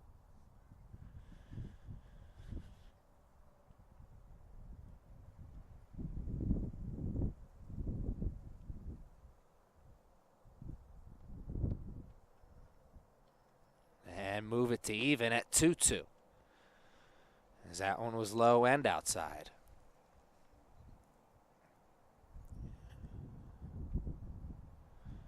And Roman won't go down swinging, but he should go down on that one, as that is a routine fly out for out number 2.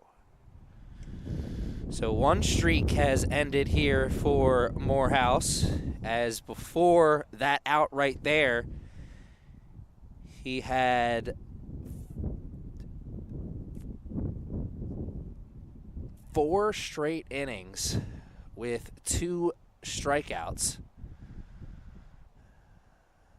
If LT Jimenez goes down on strikes, he'll have a strike out in every inning today. LT Jimenez, much like his counterpart, Shea Roman, in an early hole here. 0-2. And he's caught holding the sword. And that is out number 3 at the plate, or at first.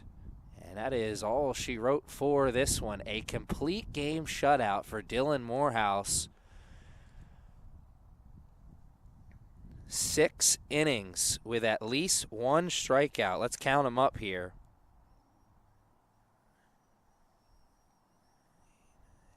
10 strikeouts through 6 innings of work. Count them up, 27 on the year for Morehouse through 3 starts. The Katz get the victory in Game 1. Can the Knights fight back and get the victory in Game 2? You're going to have to stick around with us and find out. If you can't, well, Aaron Thomas saying, I hope you enjoy the rest of your weekend. And until next time, good afternoon, good evening, and good night.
And welcome back to the castle here at CCBC Essex for Game 2 between the Cats and the Knights.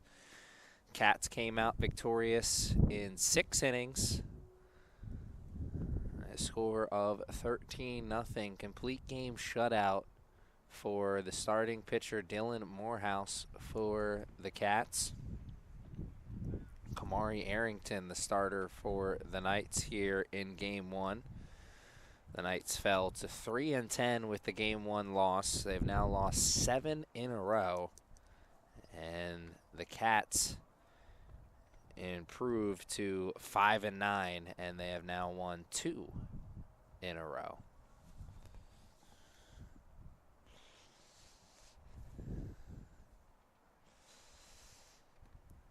And that one is outside.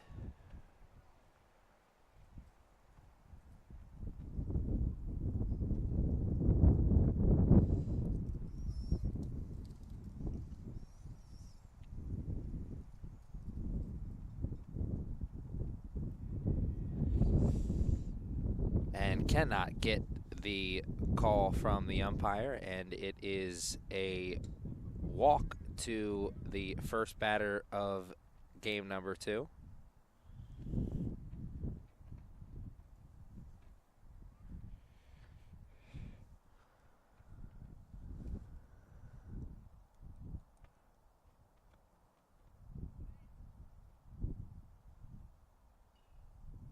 And that one off the skinny part of the bat. And it is a first pitch strike for Kamari Arrington. Good way to start after issuing the walk to the first batter of the game. And the walks for the Knights pitching staff were the issue, at least through most of that first game.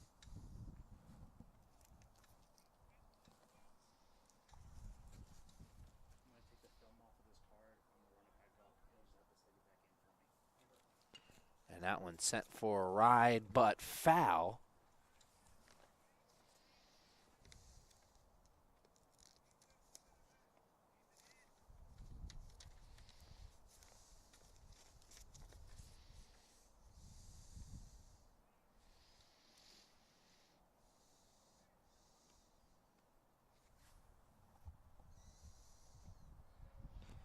And a good block.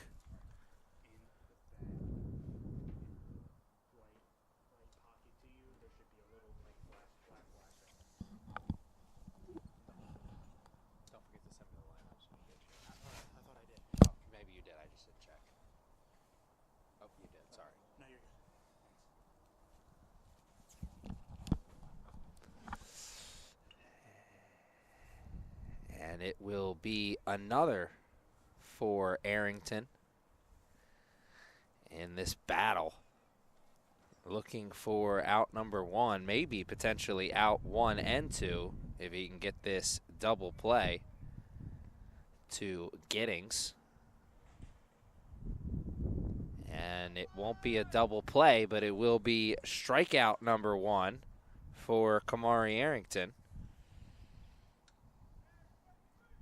Grayson Giddings goes down on strikes.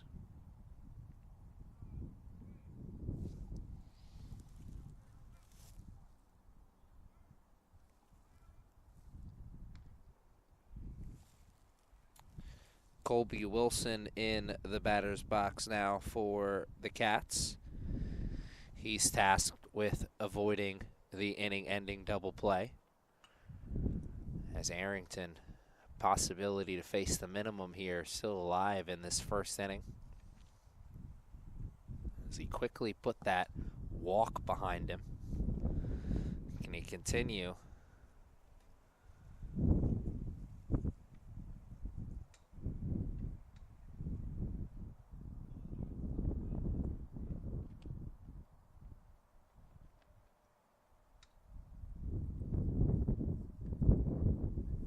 And there's another, as Arrington in a commanding position now with 2 strikes on the number 3 hitter. Can he find his second strikeout?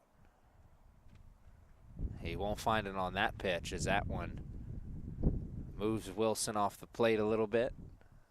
The Wilson connection hitting 3-4 once again, as it's Garrett Wilson in the on-deck circle. Runners moving and taking a long, hard look over there at third on the pass ball.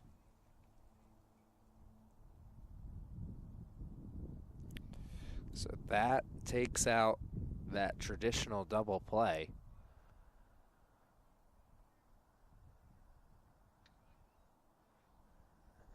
If the Knights are going to find two here, it'll come with a little help.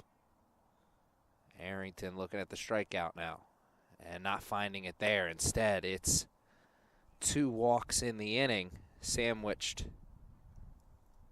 on the outside of a strikeout, on both sides of a strikeout. Walk, strikeout, walk again. First and second for Garrett Wilson. Double play ball back in play.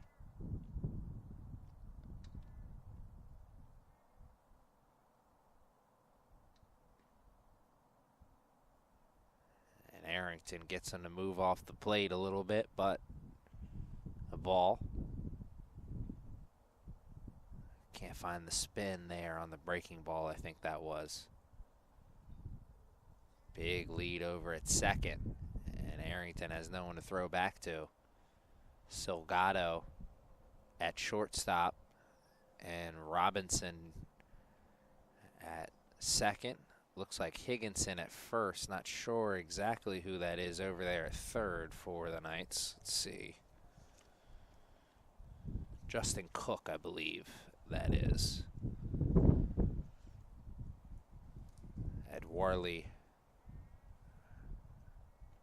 took over duties and left in game number 2.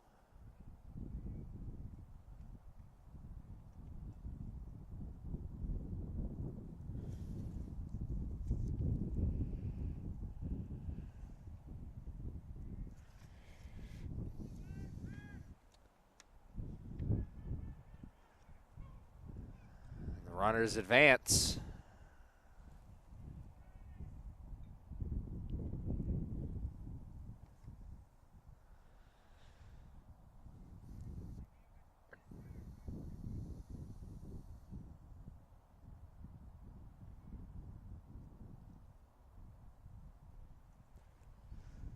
Now both in scoring position, second and third, no outs.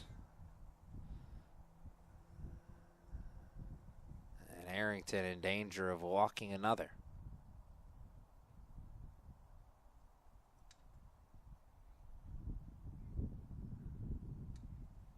No hits so far in this inning, but the Cats have worked him into a good scoring position. Sacrifice fly could be the game's first run here. As both batters move up into scoring position on the heads-up base running. And that hit him.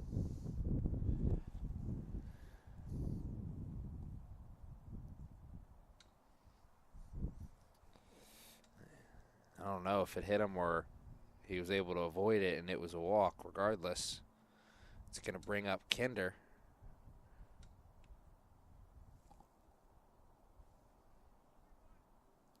Evans behind him in the on-deck circle.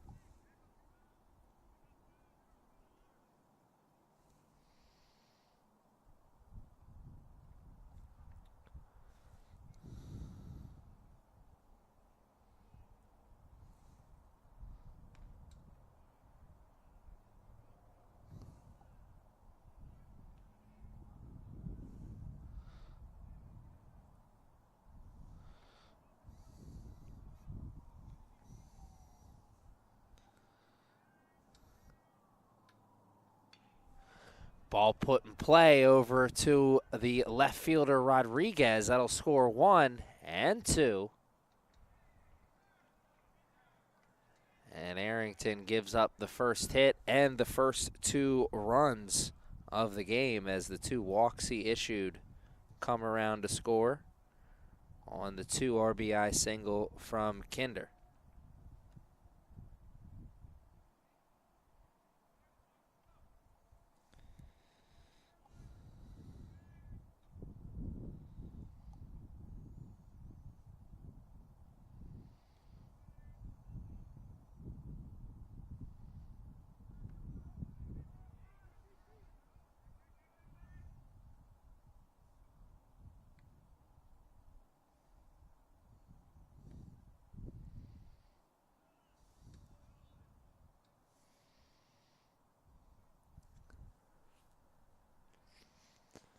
Ed Warley was quick to that ball over in left center, or excuse me, the left field line. He got the ball in quickly, but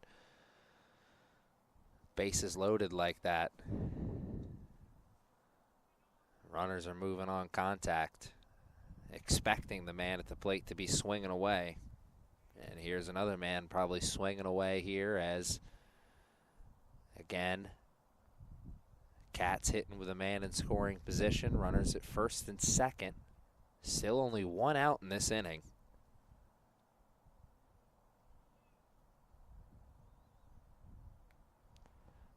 Knights have put themselves in an early hole here.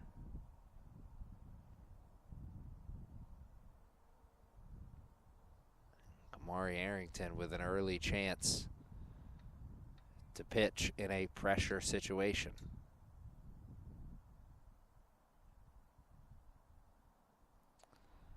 Almost got caught holding the sword there, and it gets away from the catcher for a moment, but he's able to run it down. Runners stay where they are at first and second.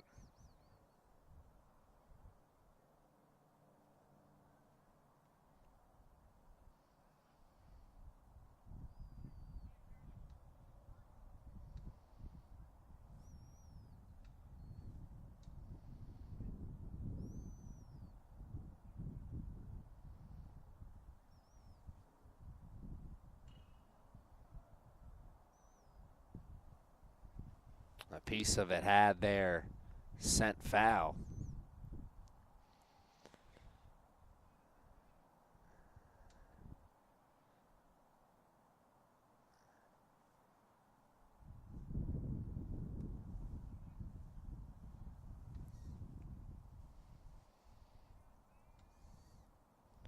Evans hitting from the number 6 spot here in game number 2. Arrington looking to avoid loading the bases for a second time in this inning.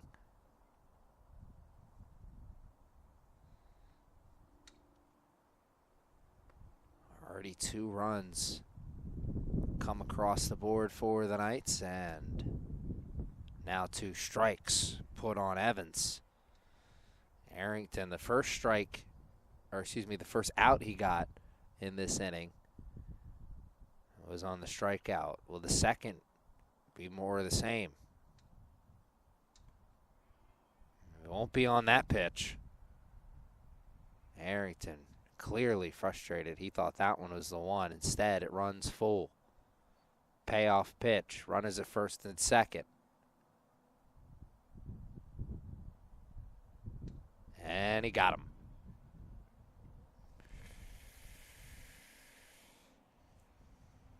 And that was 3 outs. I must have missed something there. We'll catch up on it when we come back.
Daniel Silgado is the leadoff man for the Knights in game number 2.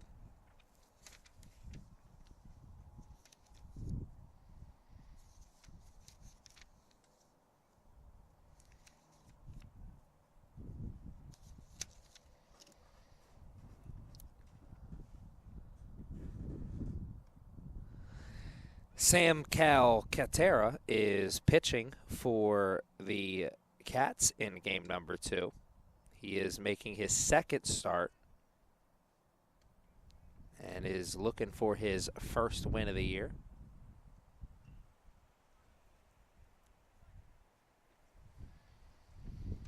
Spotted 2 runs in the top of the inning.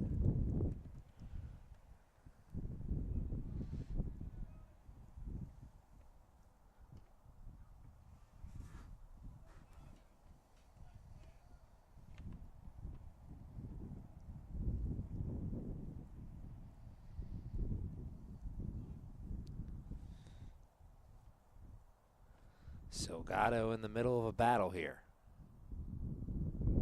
And the battle does not go his way, as he'll run over down to first to try and make it difficult, but the act and the result still the same. First strikeout of the day for, or excuse me, first strikeout of game number 2, I should say, because there was certainly plenty of strikeouts in game number 1.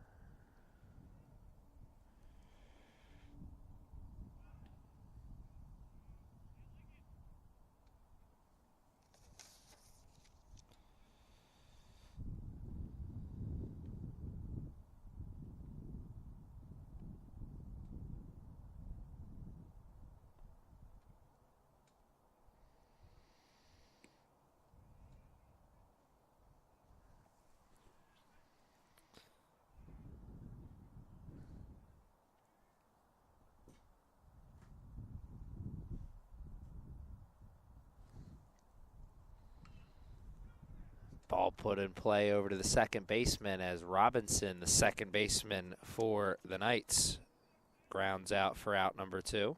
Or excuse me, that's Rainier. Robinson was hitting from the 2 spot in game number 1, hitting from the 4 spot today in game 2. LT Jimenez DHing.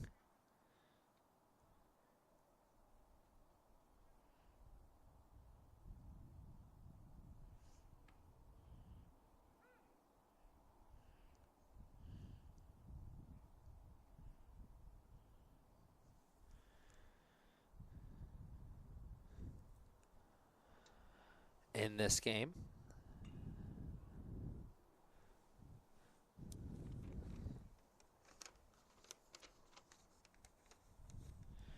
Rainier, the one who got the ground out at the last at bat for the Knights.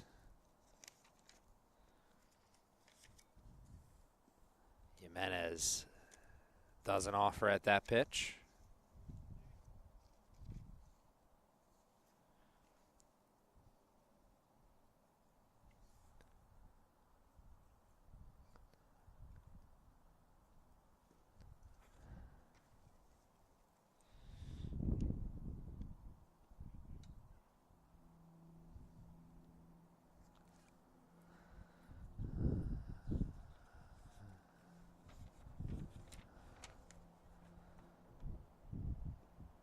Good breaking pitch, and it catches LT Jimenez looking, and it's 5 strikeouts through the first inning for these 2 pitching staffs combined.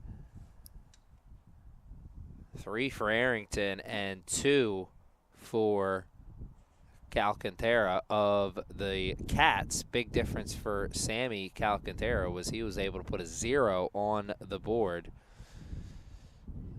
Can Kamari Arrington put his first 0 on the board here? As it is 8-9, and then the top of the lineup due up for this Katz team.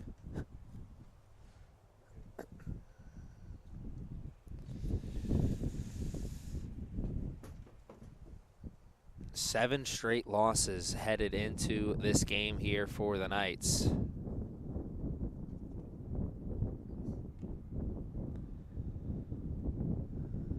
Seven losses at home this year for the Knights.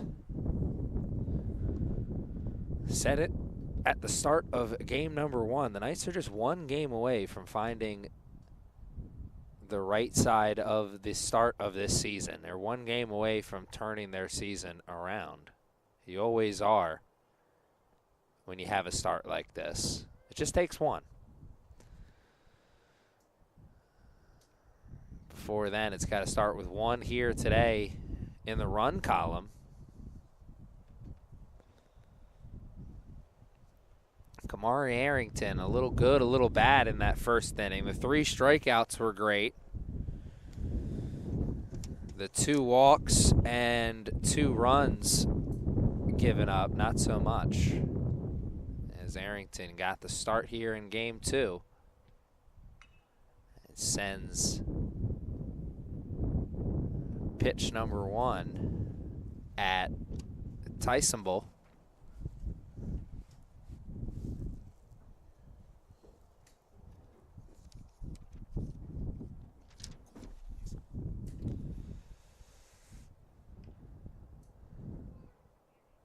Over to Cook at third, bang, bang, and a nice stretch at first for the out.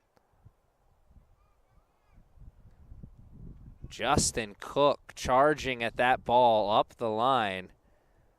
And Kai Higginson with the nice stretch to get the out.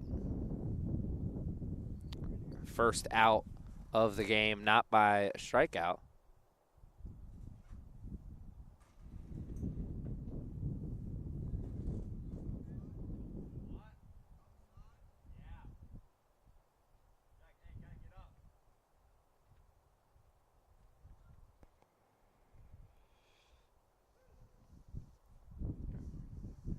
That should be 2 strikes, I believe, on Matos.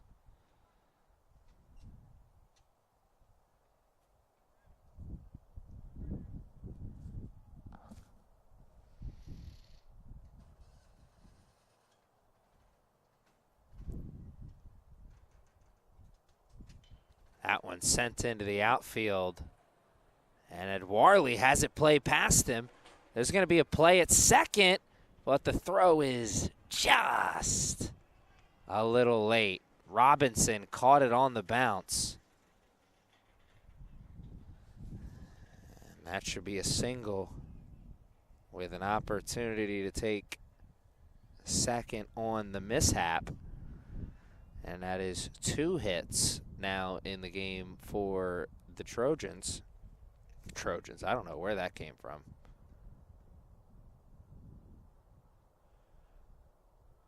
That is now 2 hits in the game for the Katz.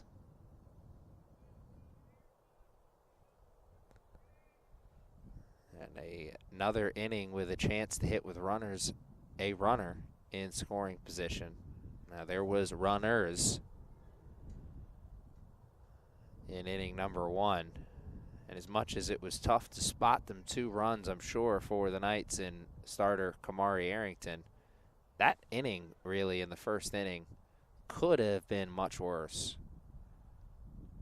And it was a good job of getting out of a jam with minimal amount of hurt. Arrington can't find the plate there in his second battle with Nanteo. Walk and a run scored for the leadoff man back in the first. Getting a chance to hit in consecutive innings and shuffling his feet there to avoid getting hit by that one. Mattered very little as it was ball 4 regardless. He is walked for the second time today, and he will take that from your leadoff man any day and every day. Get on, get over, get him in. Well, they got the get on and get over part right now as Grayson Giddy or Grayson getting. Runners at the corner, looking to avoid an inning-ending double play. And that was a good job of holding on to that one by Daddio. That had pass ball written all over it. Potential third run of the game. Flashed before the Katz eyes. They'll have to earn it.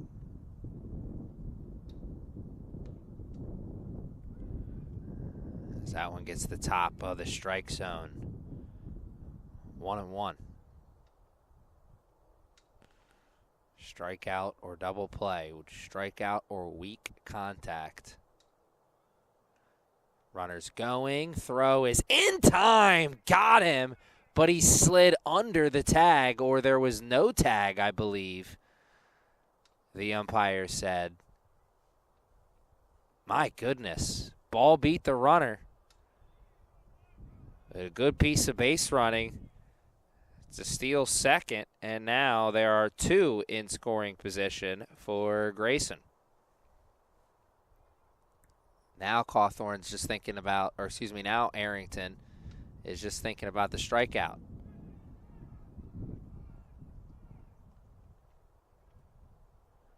And a run will score, and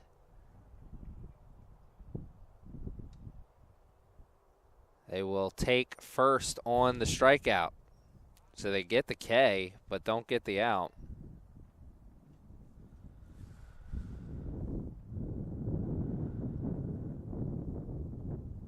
And again, it's runners at the corner.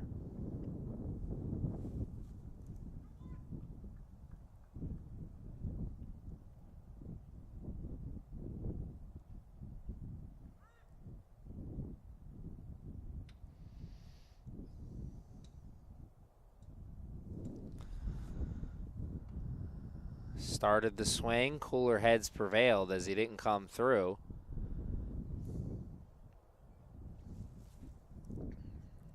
It's now 3-0. Katz. As that run came across the score a moment ago. Throw down to second, this time high. And J.D. Robinson catches it out of self-defense on the backup.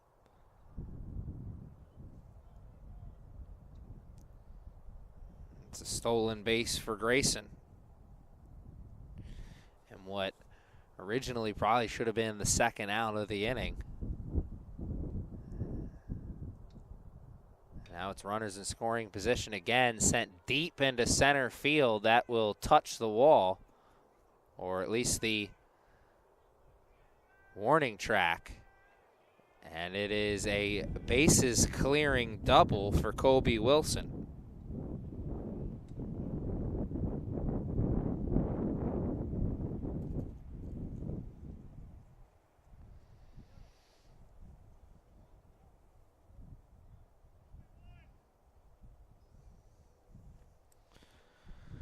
So one out, and Garrett Wilson steps into the batter's box again.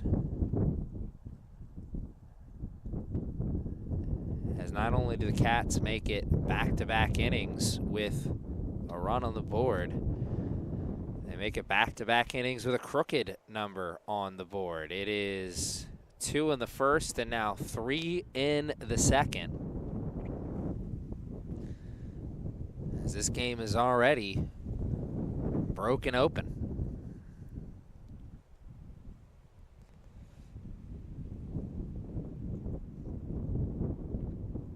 As the wind picks up here, and so does the fastball for Arrington, as he gets a big swing and a miss.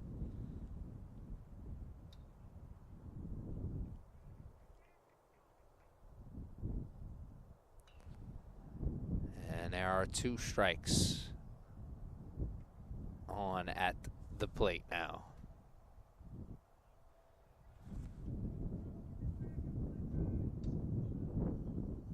Arrington steps off and looks him back. He's got no one to throw to.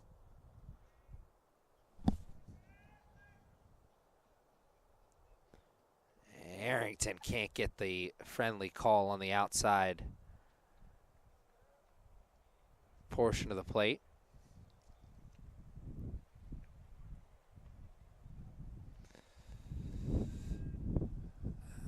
Still feels cold out there, but for a different reason now. I feel like the temperature isn't as low as it was before, but the breeze has really picked up here in game number 2. As we see the second walk issued this inning, 4th of the day so far. And the Knights got through game number 1 only using 1 relief pitcher. Thanks in large part due to that 10-run rule coming into effect.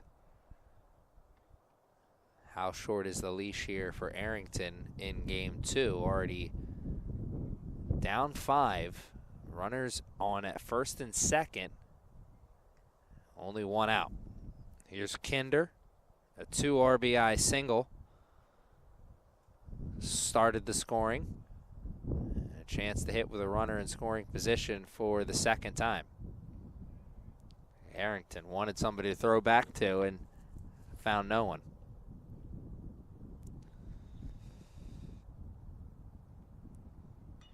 Kinder puts it in play. Higginson there, and it's a race to first. And Kai will runners over. And now they're both in scoring position. It's a fielder's choice. And Evans, the first of back-to-back strikeout victims to end the first, steps into the batter's box.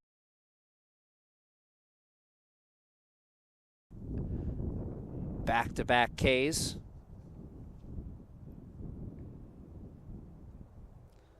Looking to put a couple more runs on the board as well with those runners at second and third. And he will do just that as he ropes that into left. One will score, the other's coming. And he will get in with no throw as Robinson makes an impressive catch at second.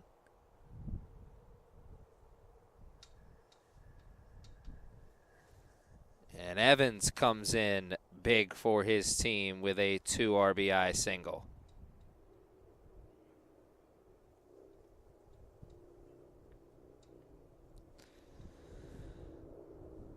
It's now 7-0.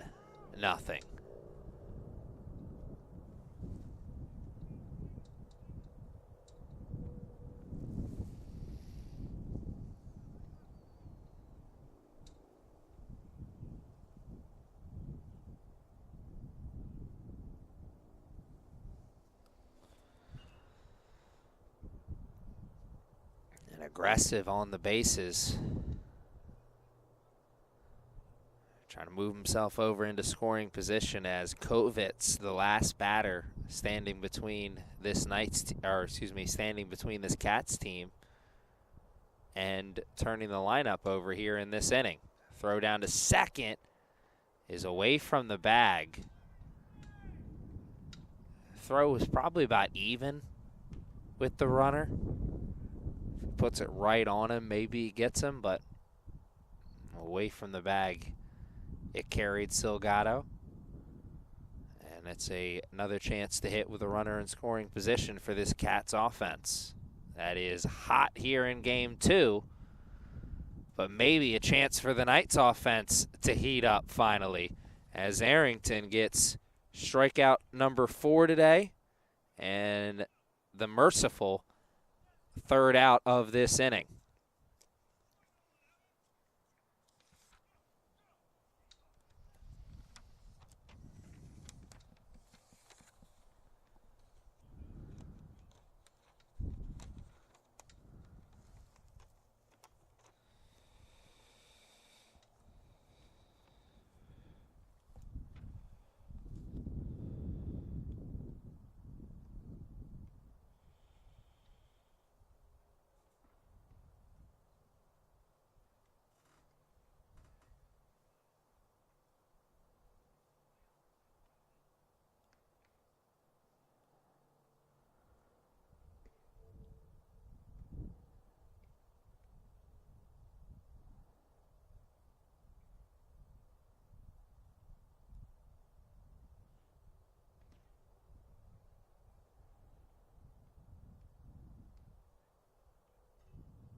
A lot of time in between work for Sammy Calcantara as he's finally coming back out here to start the second. It is J.D. Robinson, Sammy Cannella, and Kai Higginson, 4, 5, and 6.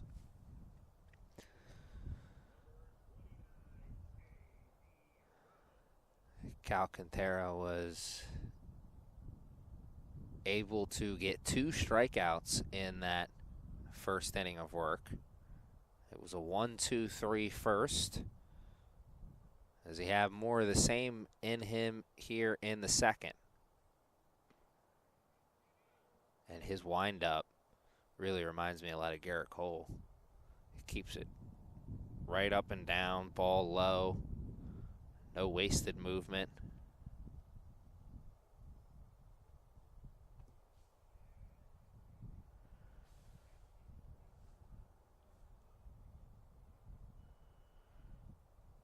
It's been a pitching clinic put on so far by the starters of this Katz team. J.D. Robinson going down looking. 3 strikeouts now through the first 4 hitters. Sammy Cannella swang a big stick yesterday. That was yesterday. Swinging a good stick there as it bounces in front of the center fielder for the first hit of the afternoon for the Knights. Sammy Cannella, first pitch swinging.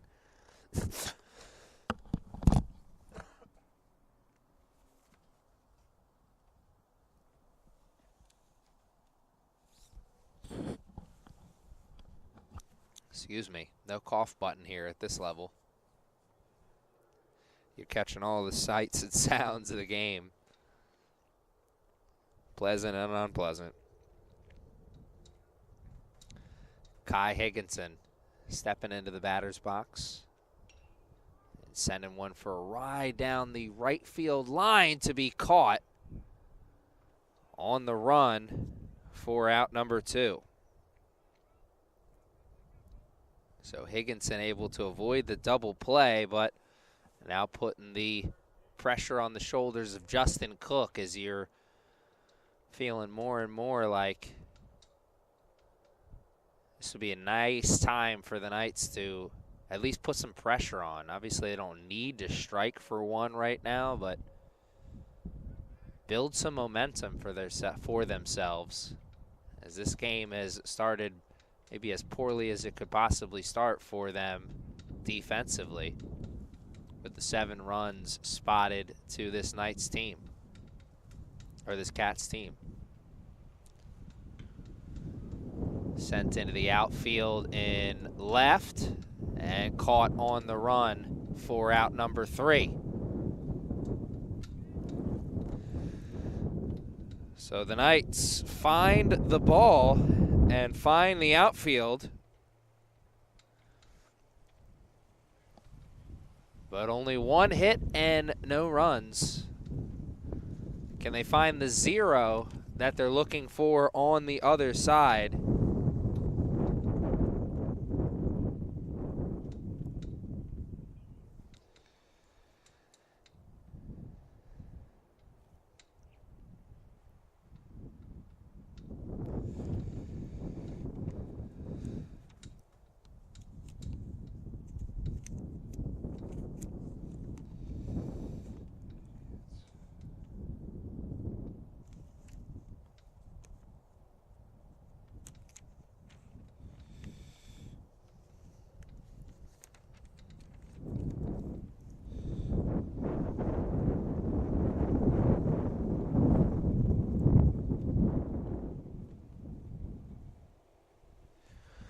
Brady Etzel doing the pitching now for the Knights. They swapped 12 for 21.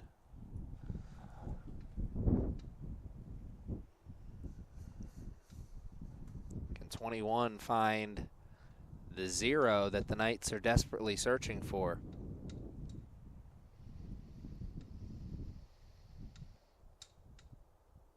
I don't want to already start thinking about it, but the reality of it is they're in the third inning now.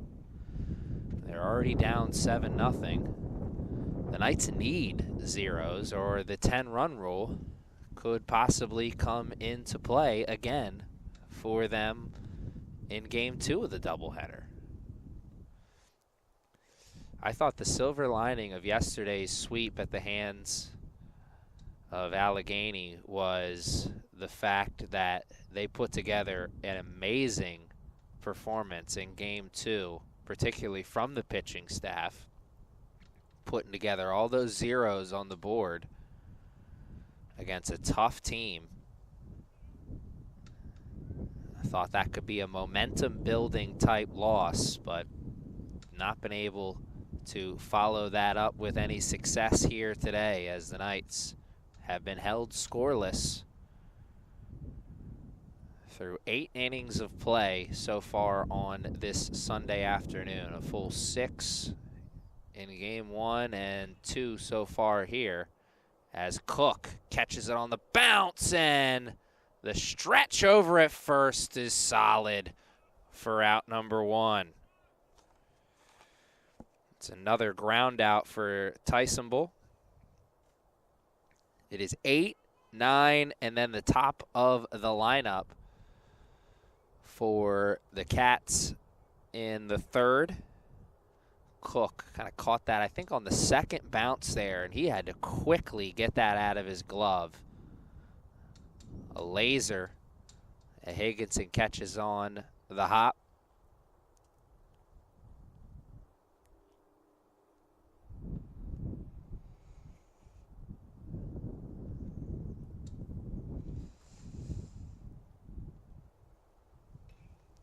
And that one whistles by Higginson's ear, but foul.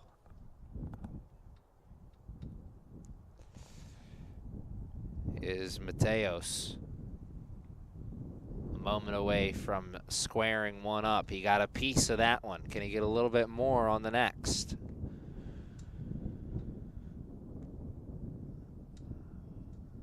The Knights' ideal inning coming in was the 1-2-3. They got the 1, but can't get the 2.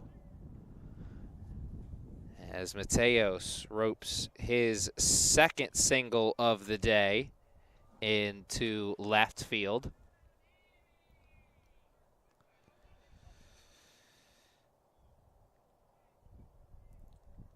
Mateos came around to score last time he hit a single. What does he have here as the top of the lineup steps in? And Teo, 2 walks, and he has come around to score both times he's drawn a walk. He's also got a stolen base to his name. A productive day for the leadoff man in Game 2. Thinking now about avoiding the double play and putting another run on the board. And there is 1, 2. Can't get it as Nanteo was hustling down the line. Heads up play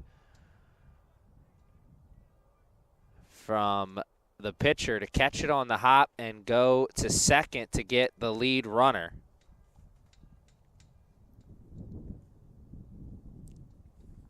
If he hesitates there for a moment, he probably gets none. Instead, Etzel settles for 1.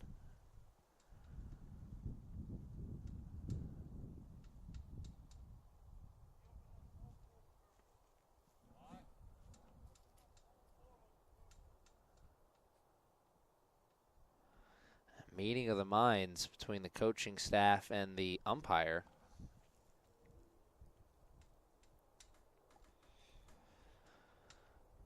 The Knights are 1 out away from getting that 0 they wanted here in the third. Build a little momentum for themselves. Help their chances to get into this game.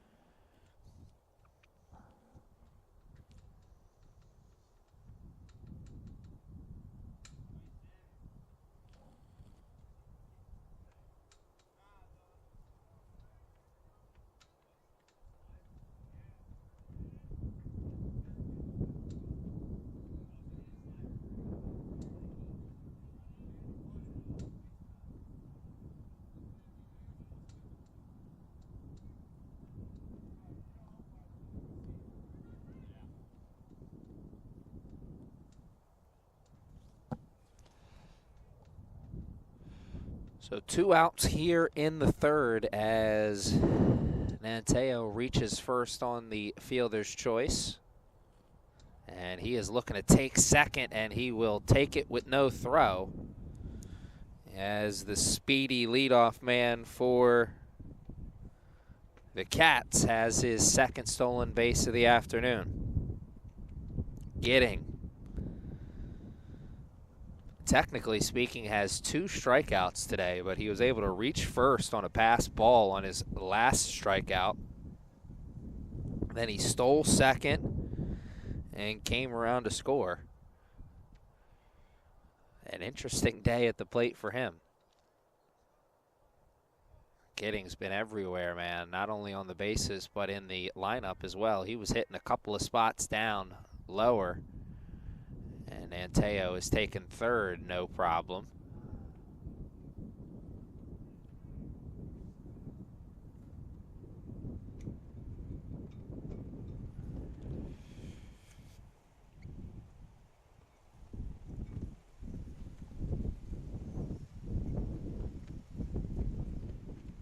And Etzel looking to put that behind him. He's only 1 out away from getting out of this inning with the 0. I mean, that runner at third does make things a little bit more interesting now, but there's still 2 outs.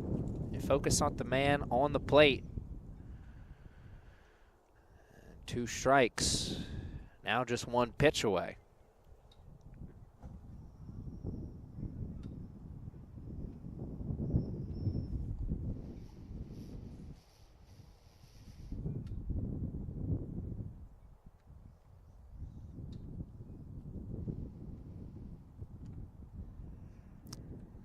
That won't help the 0 there, as now they're at the corners for a man who has scored twice already today and also has a 2 RBI double.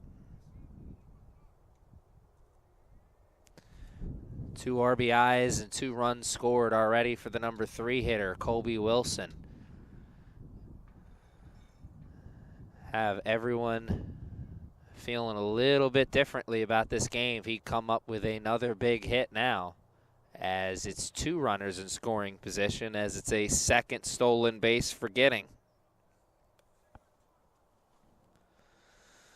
Wilson's at bat just got that much more interesting. They're both in scoring position now.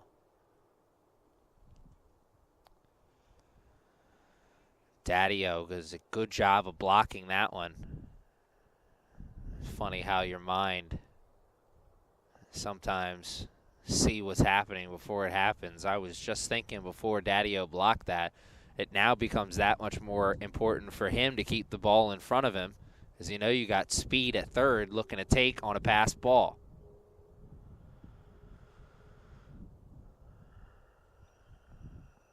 Daddio again blocks, but again Etzel in danger of walking someone. Last 3 batters have reached safely. It's a single, fielder's choice, and now back-to-back walks. And the walks continue to be an issue for the pitching staff of the Knights today. And for a third inning, the bases are loaded.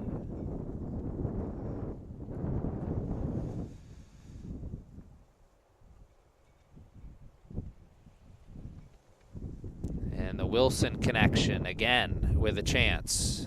This time it's Garrett Wilson searching for his first hit of the day. He was hit by a pitch and then he was walked in the first and second inning. Here in the third, fighting through the breeze and fighting to continue this 2-out dance party.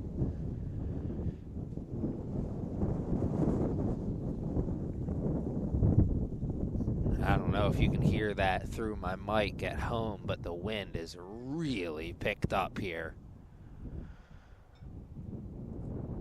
Everyone bundled up at the castle. Ball put into play. Cook there, and he'll take the easy one at third. Smartly getting out of the inning with no hurt at all,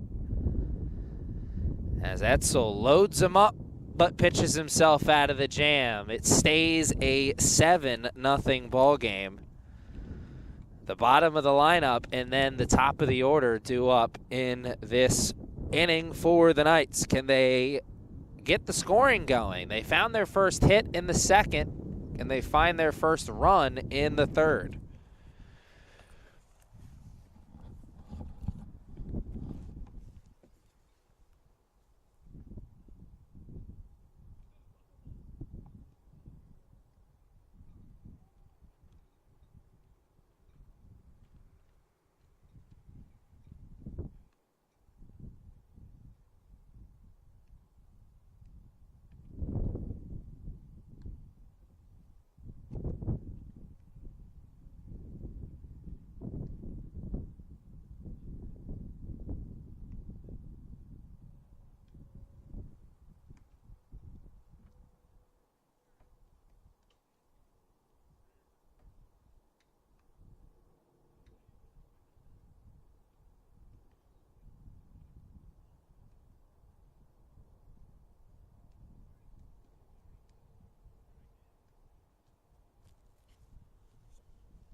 Eight, 9, and then the top of the lineup due up for the Knights, as it's Daddio Adwarley Rodriguez and then Daniel Silgado. Sammy Cannella found the first hit of the day for the Knights in the second.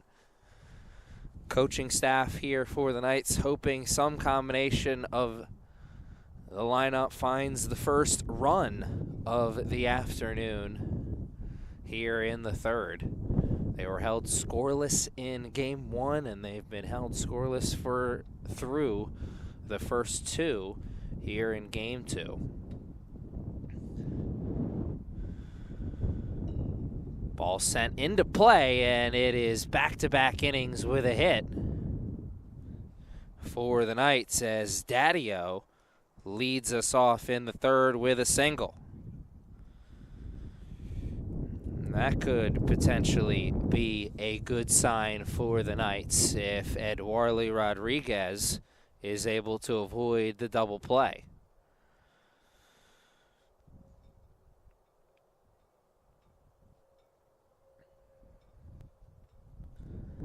Sammy Katz, he comes across with a beautiful, some weak contact, I'm sure. As not only is he making quick work, he's also sure to keep the ball low in the strike zone. The breaking ball ended up clipping the strike zone for strike one.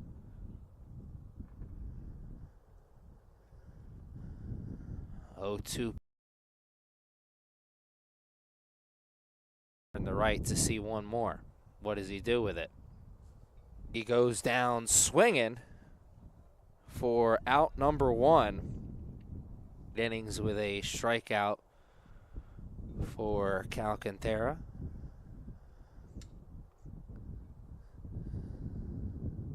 No, checking back into the batter's box. He was strikeout victim number one of the day for Sammy.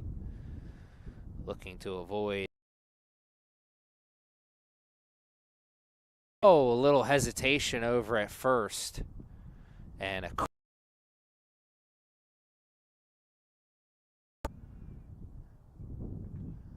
all that leading to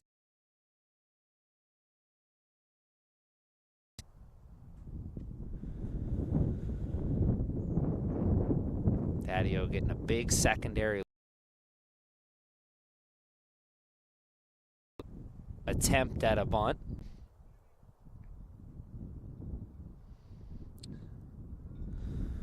laying off the high pitch there.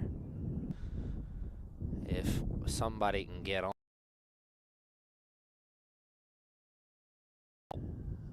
and down the line,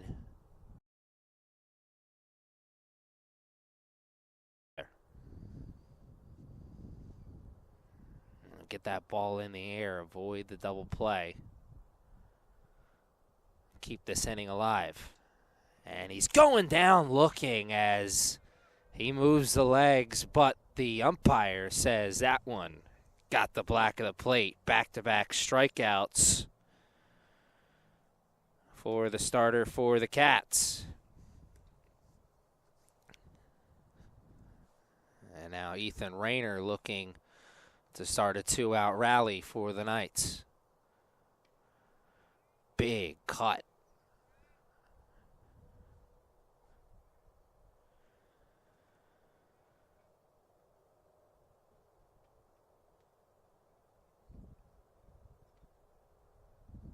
Getting back to first, Stadio with a moment to spare.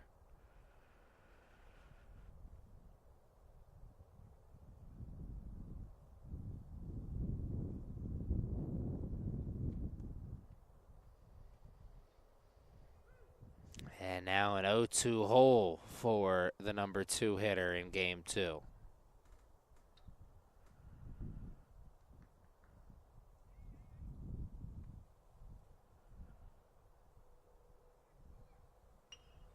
Ball sent foul. Got a piece of it. Some loud noise. Can he straighten it out? Get a bigger piece this second time around. Still in the hole, 0-2. 2 outs. And it'll move to 1-2. That one a little bit further inside than the pitch we saw to Silgado in the last AB. It's now 1-2. And it's now even.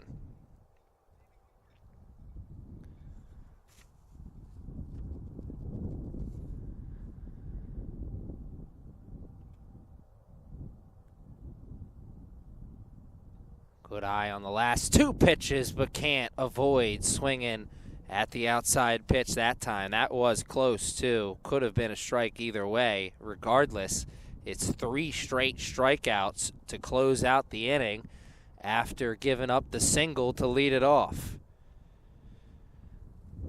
2 straight innings where the starter for the Katz pitches around a hit. And the Knights make it 2 straight innings with a 0 put on the board. It would certainly go a long way in helping their comeback hopes.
So Etzel found the 0 that the Knights were looking for in the 3rd, though he had to pitch with his back up against the wall. As for a 3rd straight inning, the bases did find themselves loaded, though, of course, the 0 speaks for itself. In and out of the jam for the relief pitcher for the Knights in the 3rd. He'd like to avoid the in part of that here in the 4th and just get out of the inning.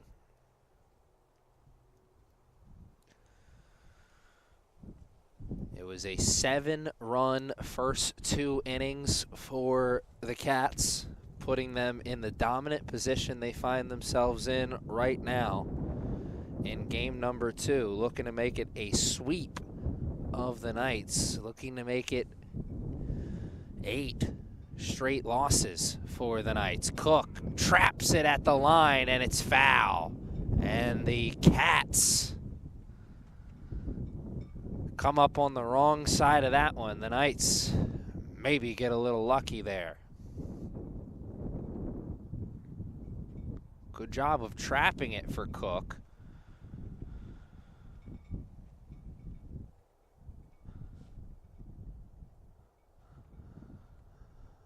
Let's see if the Katz can straighten it out a little bit here. It's Kinder leading them off for the 4th inning. So it's 5, 6, 7, and he puts it onto Salgado's glove, who throws it over to Higginson for out number 1.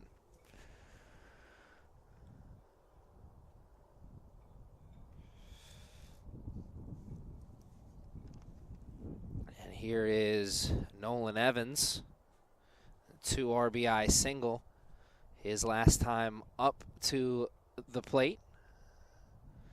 If he wants an RBI this time, he's going to have to drive himself in, as there's no one on with 1 out.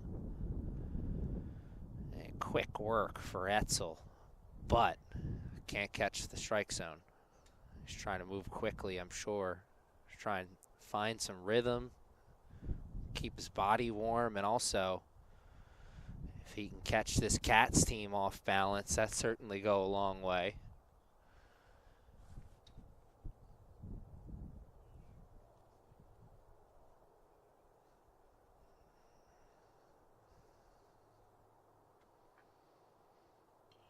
And sent foul down the line. 2 strikes on Evans. Evans is a strikeout and that 2 RBI single in his first 2 at-bats.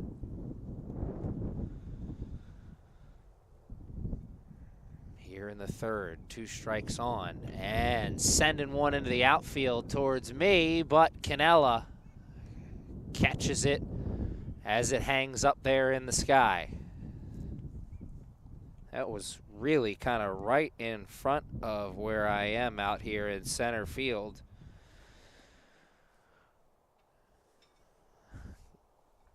Got a lot of it, but not enough of it. And it's 1-2 to start the 4th. Can they find the 3 and put another 0 on the board? Oh, what a pitch, but a little too much of the bottom fell out, said the umpire.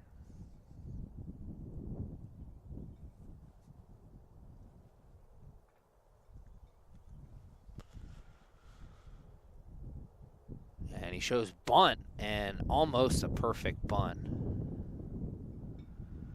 Pushed it a little bit too far right.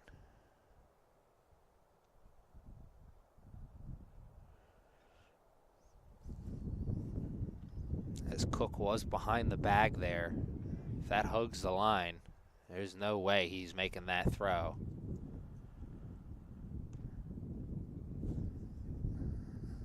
Kovitz, 2 strikeouts in his first 2 at-bats.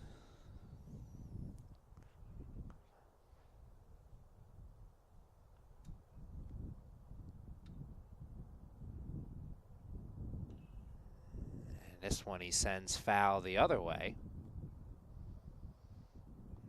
I don't know if that's light stretching over there on the sideline or maybe some action starting to take place in the bullpen as someone is doing their stretching routine over there.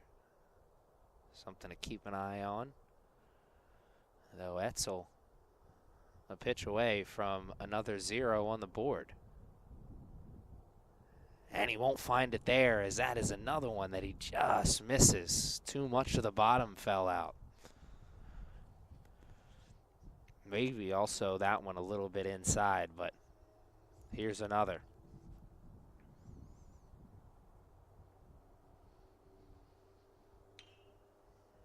Over to second, Robinson catches it on the hop and sends it over to Higginson on the hop. 1-2-3 inning, the first of the day for the Knights. And they will go into the fourth, still searching for their first run of the day. The pitching staff has found the groove. Can the bats find the light?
LT Jimenez, JD Robinson, and Sammy Cannella due up here for the Knights, and they will look to avoid the trend that has continued from game one as the Knights continue to be held scoreless in this one.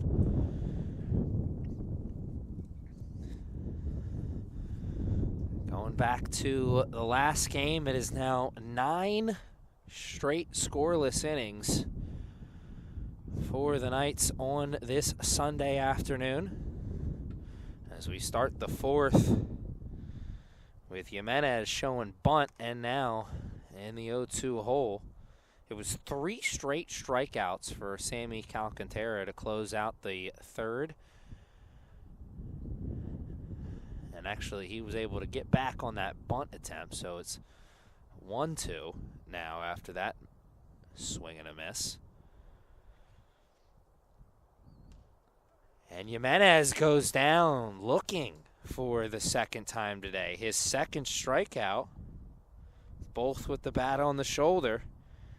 And now 4 straight strikeouts for the starter for the Katz, and the dominant pitching performance from the starters for the Katz continues. Had 10 strikeouts from the starter, Dylan Morehouse, in game one.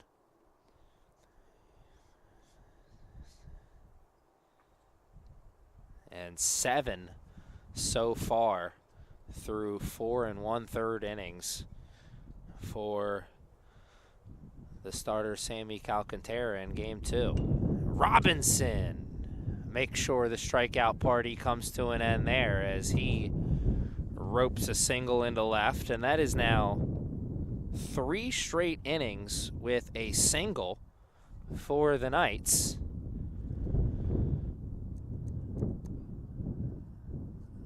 So both times before this, that single did nothing, and it was followed up by a bunch of outs. The first time it was 2 flyouts. The second time it was 3 straight strikeouts. This time Sammy Cannella looking to avoid the double play. And he catches the skinny part of the bat there, and he'll have to quiet his hands as I'm sure they're vibrating. Sammy Cannella was actually the one who started that single trend. He got the first hit of the day back in the second inning with 1 out.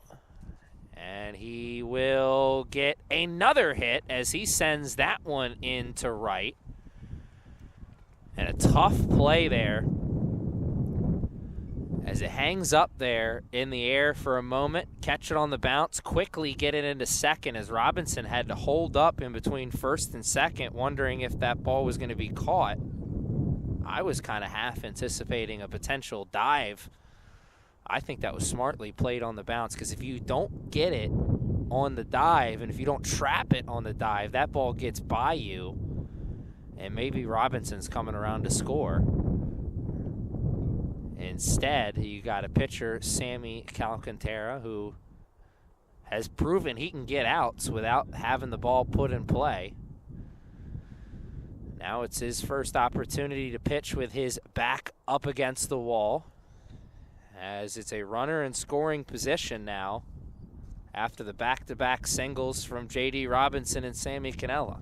Kai Higginson and Justin Cook in the on-deck circle. Higginson, a fly out in his last at-bat, and now I think he is 1 strike away from potentially being out number 2 in this inning as he fouls that one off his leg.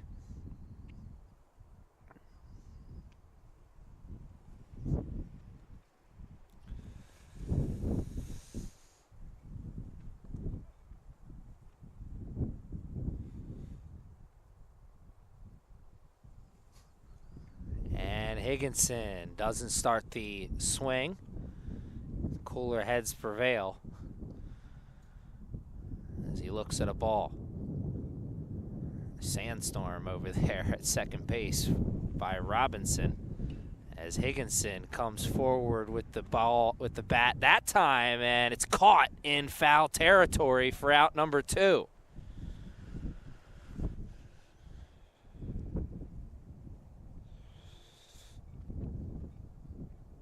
And just like that, those 2 singles becoming a potential what-if moment in this game, as Justin Cook is tasked with the challenge of making sure this inning doesn't end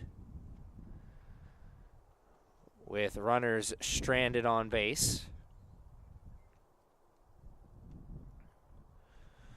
And indeed, that stretching routine that we saw earlier on the sideline for the Knights is leading to some warm-up action in the bullpen area. So how much longer do we see Etzel in this game? That's a then question. Right now, what's on everybody's mind is, can the Knights find some 2-out magic, cut into this lead a little bit? Back-to-back singles after the strikeout to start the inning.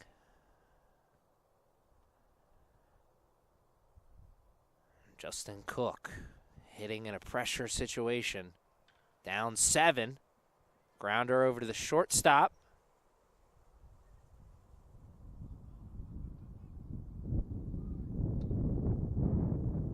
And Cook never ran. I think Justin Cook thought that that was a foul ball. Or is it a foul ball? It was indeed a foul ball.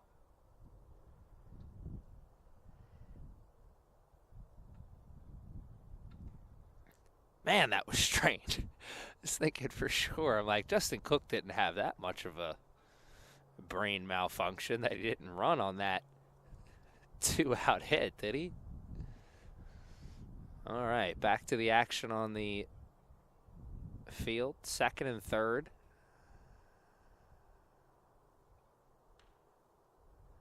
This one over to the third baseman. Bobbled. And foul again.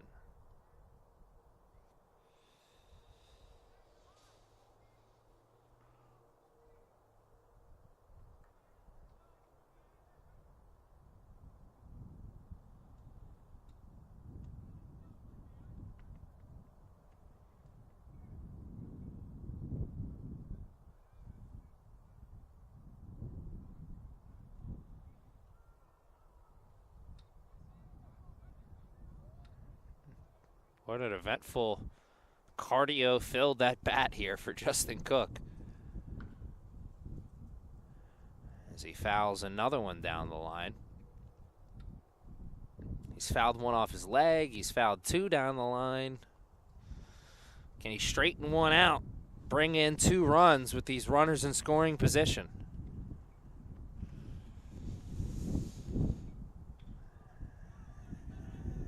And he does just that as the ball touches the earth. And it is a 2 RBI single for Cook. Looking to take second, and he does.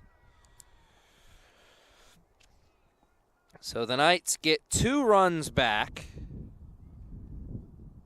And they strike for their first runs of the afternoon. And those 2 singles do not go to waste here as J.D. Robinson and Sammy Cannella come in to score on the 2 RBI, 2-out single from Justin Cook. Oh, off the glove of the third baseman. Cook coming around third, and he will score.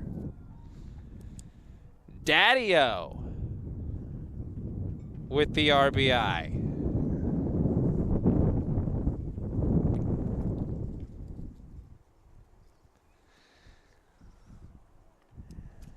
And the Knights have found the offense. They found the light.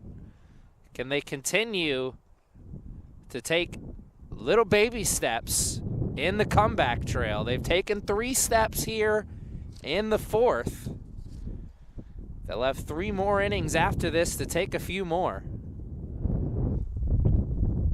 And Edwarly Rodriguez, the number 9 hitter,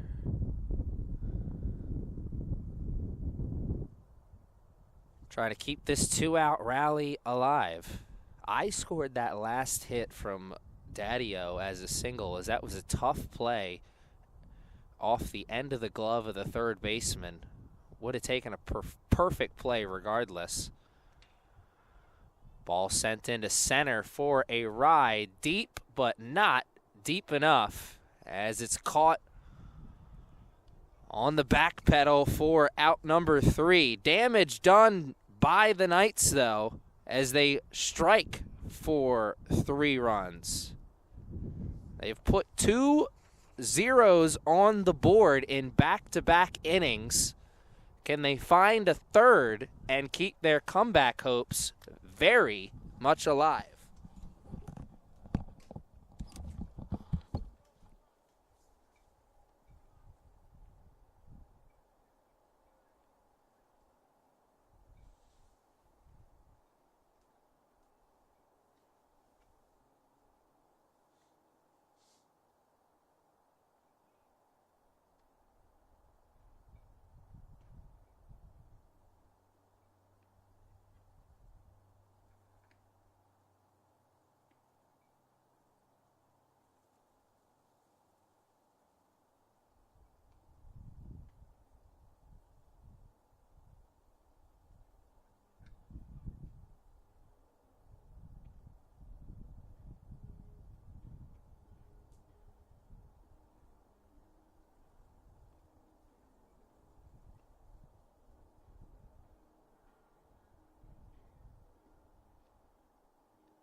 We are back and ready to pick up in a game that has a brand new feeling now, as the Knights have found the scoreboard.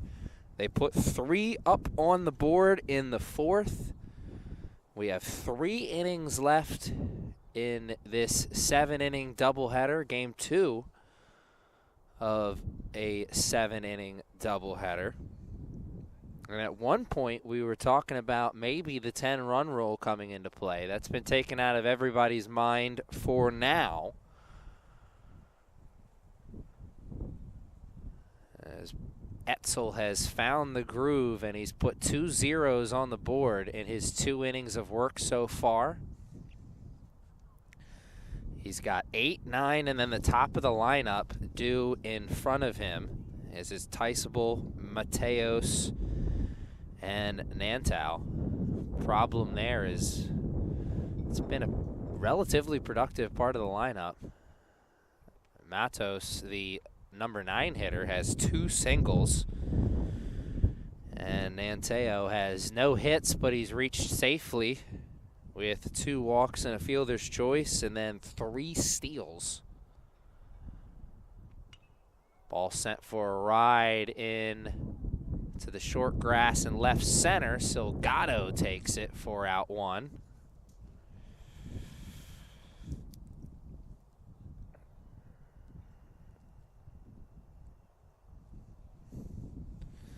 And here is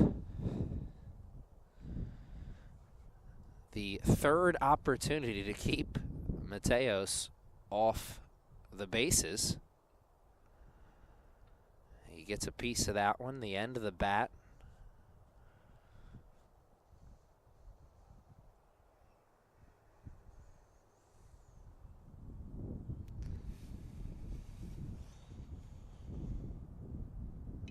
And this one is the 3rd straight single for the number 9 hitter. Wow, what a day at the plate for him in game number 2, probably showing the coaching staff that maybe he should have been in on game number 1. And here's an opportunity for some offense as the top of the lineup takes over with a chance to hit with a runner on. Already talked about how productive Nanteo's been as he lines that one right into Ed Warley's glove.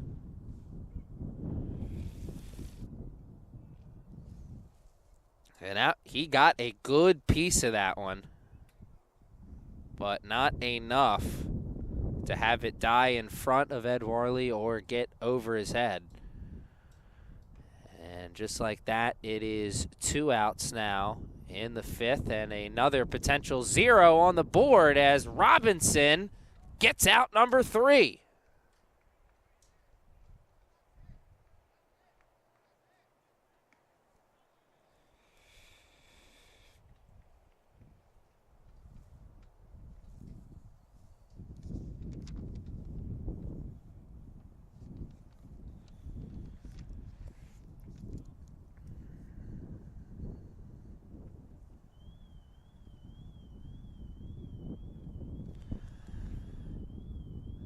And the top of the 5th is another 0 on the board for the Knights, and they are in the middle of a comeback, potentially. Just need a few more runs on the board if they're going to make it a reality.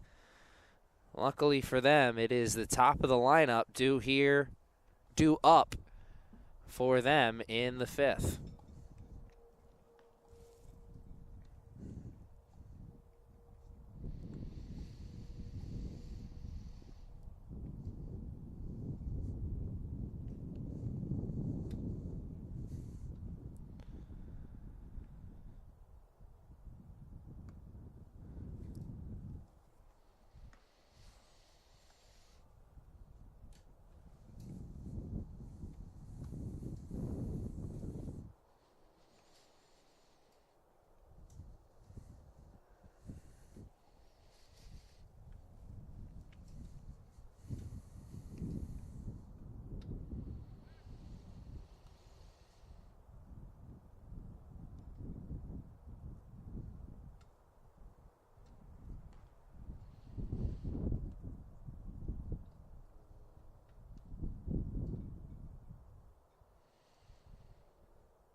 So Daniel Silgado, Ethan Rayner, and LT Jimenez, the 1-2-3, top of the lineup to start off this 5th inning, where the Knights are looking to add a few more on the board and keep their comeback hopes fresh on everybody's mind.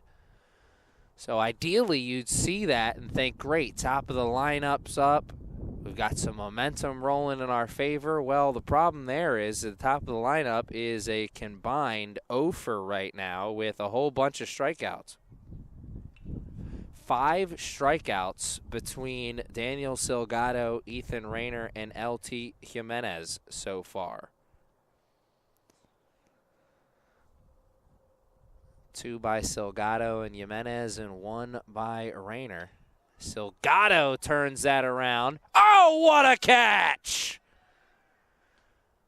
A beautiful display of defense there from the center fielder for the Katz, and that is the web gem we've been searching for here this afternoon. The leather finally flashed by somebody. We've seen some great pitching, some timely hitting, and now we see some clutch defense as Silgado has a leadoff single taken away from him just like that. I thought for sure that was going to die just out in front. Beautiful diving catch by the center fielder.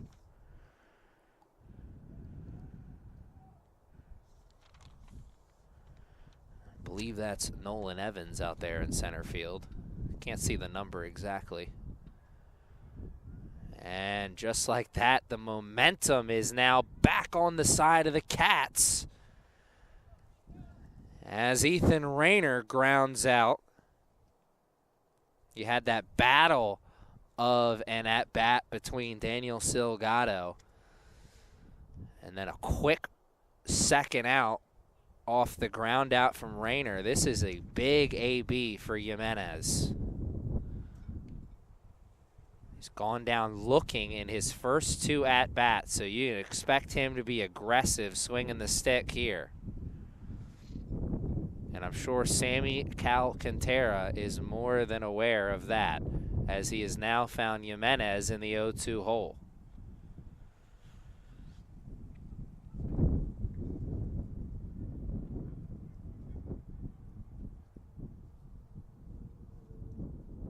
And Jimenez starts to bring the hands forward, but quickly realizes that one a little bit too inside.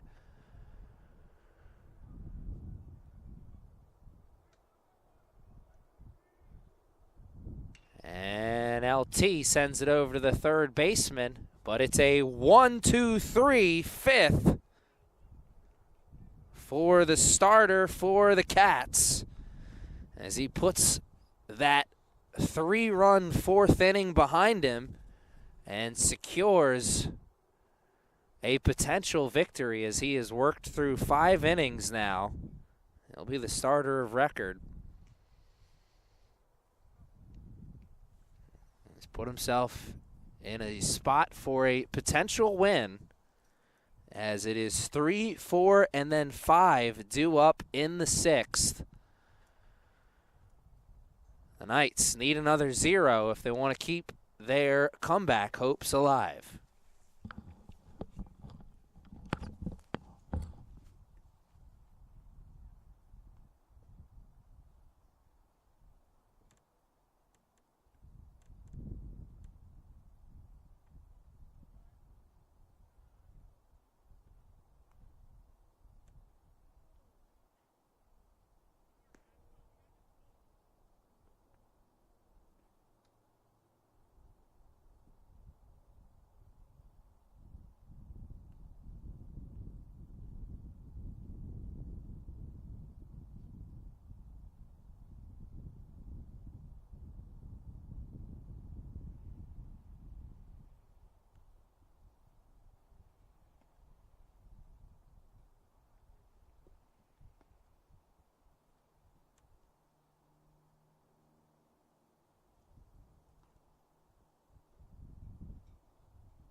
Etzel has a chance to put his 4th 0 on the board, as he has been the most successful pitcher we have seen so far in games 1 and 2 on this Sunday afternoon.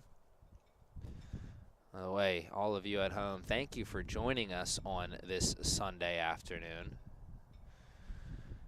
I'm sure it's been a lovely Sunday from wherever you guys are sitting comfortably in your warm homes.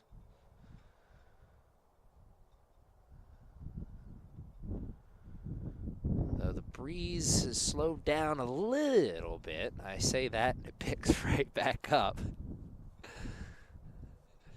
What you talk about, Willis?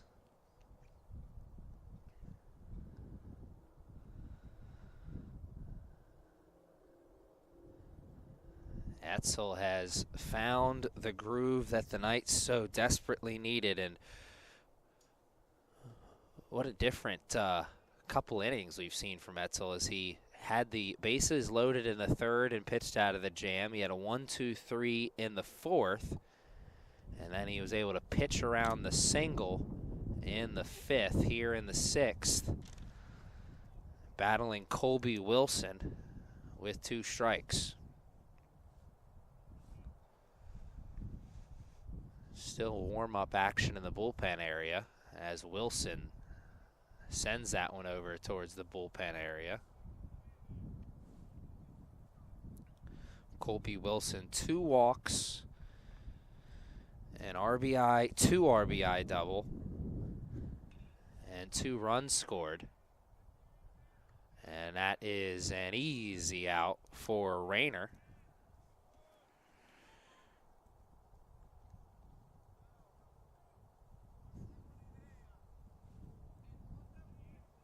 Fly out for the first half of the Wilson connection. Here comes the second half now. Garrett Wilson, hit by pitch, a walk, and a ground out. Came around to score when he came in, or when he reached base on the walk back in the 2nd. His first time getting a chance to hit since the 3rd. As this Katz offense has been neutralized by the relief pitcher, Brady Etzel.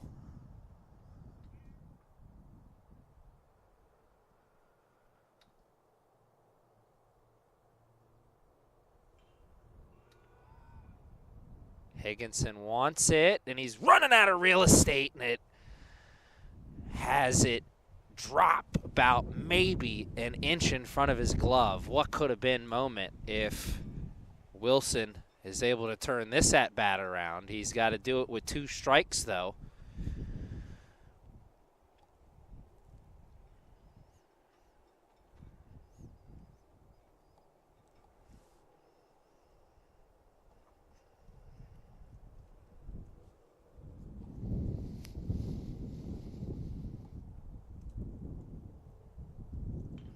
Wilson sends that one into center field, and Cannella takes a couple of steps. And the first 2 batters for the Cats are retired, even though they send balls into the outfield. Matters very little as the Knights 1 out away from putting a 4th straight 0 on the board. Kinder. First pitch swinging over to Salgado on the bounce, and it comes off the bag, but he's able to get him on the tag for the 1-2-3. So 4 zeros on the board for the relief pitcher Etzel, giving his offense another chance to inch closer back into this game.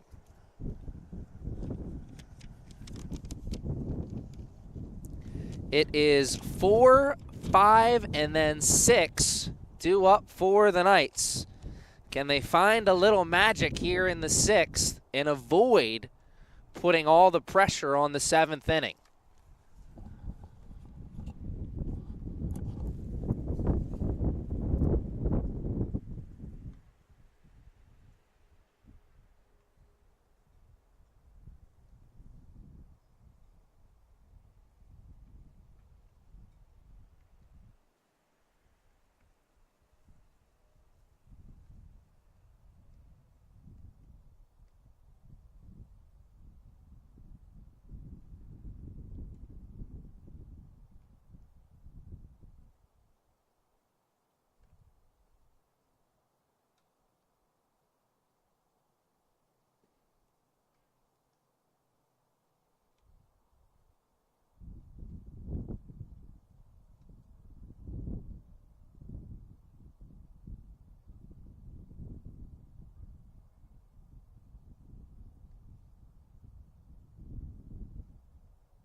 It is J.D. Robinson, Sammy Cannella, and Kai Higginson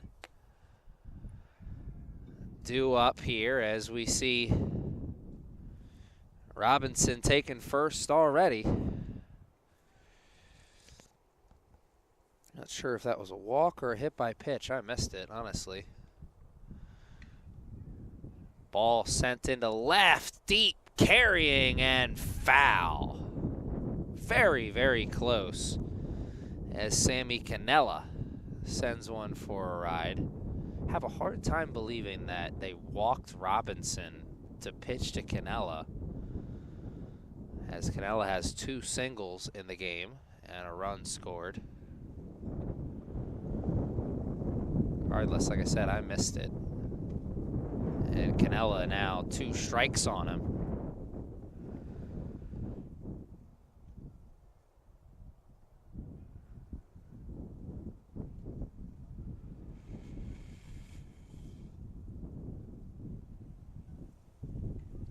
And Cannella has earned the right to see one more as he just gets a piece of that one off the end of the bat. And this baseball-packed weekend here at the Castle is coming to an end. The Knights have 6 outs in front of them, separating them between a potential another sweep at the hands of a visiting team coming into the Castle. Got swept yesterday by Allegheny, and Cannella comes to the plate with his 3rd single of the day. And oh my, no outs. Runners at first and second for Kai Higginson. And this is a big spot. It is a 4-run game right now, 7-3. And we will probably maybe see a new pitcher, as it's a meeting of the minds at the pitcher's mound. And nope, it's going to be the first visit. Just a strategy session right now.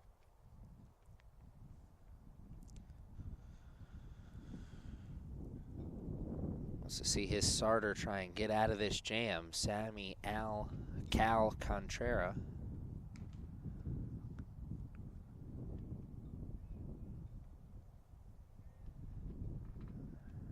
Sammy Cannella at first, J.D. Robinson at second, and Kai Higginson 0 for 2. Chance to change that as he'll square for the bunt, push those runners into scoring position, and that is good offense there.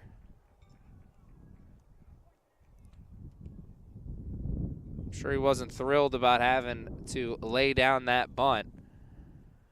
But that's what you want to see from your number 6 hitter when you ask him to swallow the pride and put one down, push it over, getting the job done. Solid baseball there. Can his teammate pick up the baton and finish the job? Justin Cook, 2 RBI single his last time in the batter's box, and he's got a chance for another 2 RBIs here.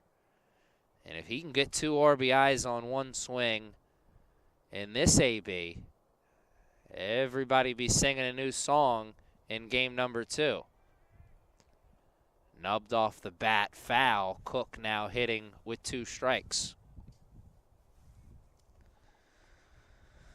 His 2 RBI single came with 2 strikes earlier.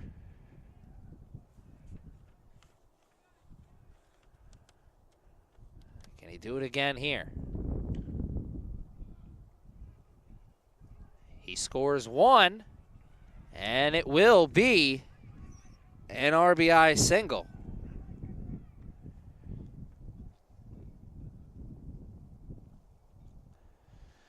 No throw as Cook was hustling down the line, and here is Daddio. A chance to hit with a runner in scoring position. Cannella couldn't advance over to third as that ball was hit into the hole in between short and third.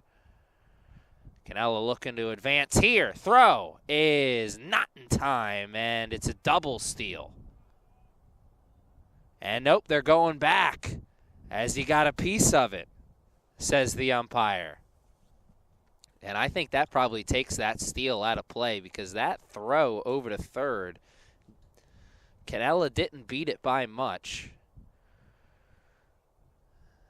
Another go-round at it. Maybe he runs into an out at third. And you definitely don't want to be doing that in a situation like this. The Knights have been able to find 1 here. With only 1 out, can they find another? Daddio. 2 strikes on him now.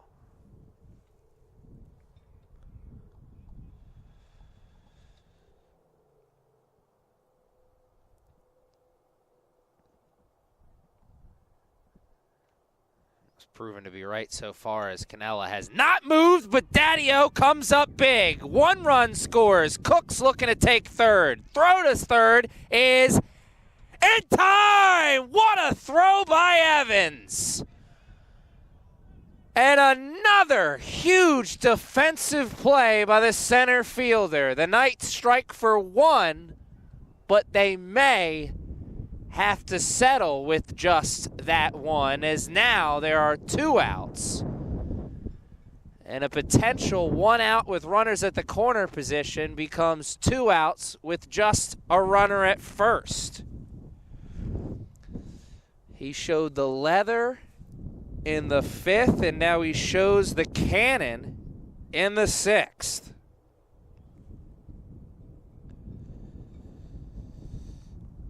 RBI single still for Daddio as Sammy Cannella comes around to score. And it is now a 5-7 game and a change in pitchers for the Katz, as it is now a save situation. Can the Knights find some 2-out magic and do a little bit more damage here in the 6th?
Ethan Stevens doing the pitching now for the Katz. He is making his 5th appearance, and he has a chance to pick up his first save of the year. It would have to be a 4-out save if he does the work in the 6th, or the 7th as well, as there is 1 out in the 6th. Or 2 outs in the 6th, excuse me. Forgot about that big play we saw a moment ago for the pitching change. Eduardo Rodriguez, number 9 hitter, in for the Knights right now. Runner at first is Daddy-O. He picked up his 3rd single of the day, his 2nd RBI, and made it a 2-run game now, 5-7. The Knights have scored 5 unanswered runs here over the last few innings.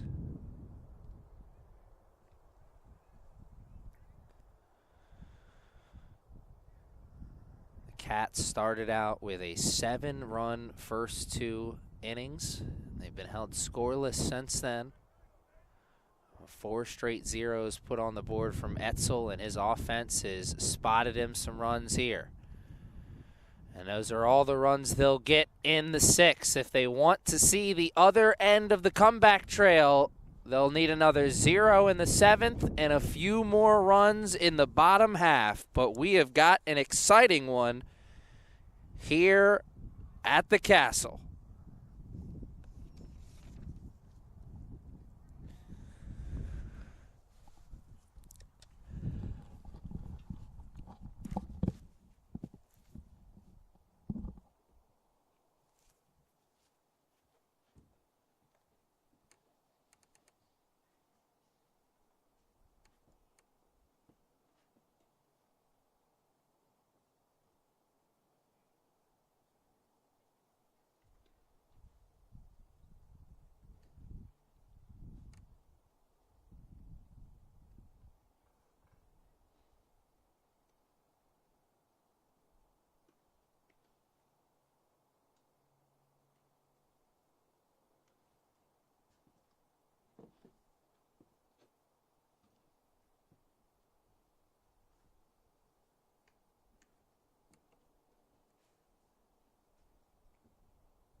New pitcher taking over here for the Knights is number 31.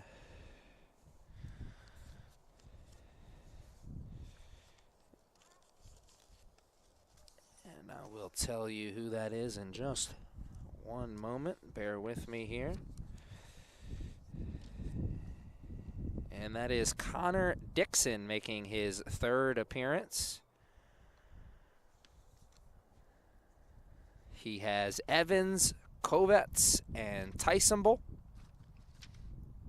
Only 1 hit between those 3 players here so far in game number 2, and that came from the man leading off this inning, Nolan Evans, who had a 2 RBI single back in the 2nd, and since then he has displayed some skills defensively. Had a big diving catch out in center field and then a cannon of a throw over to 3rd.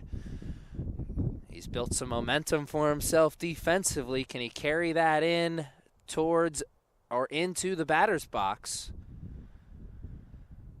Etzel, the first reliever for the Knights, almost perfect.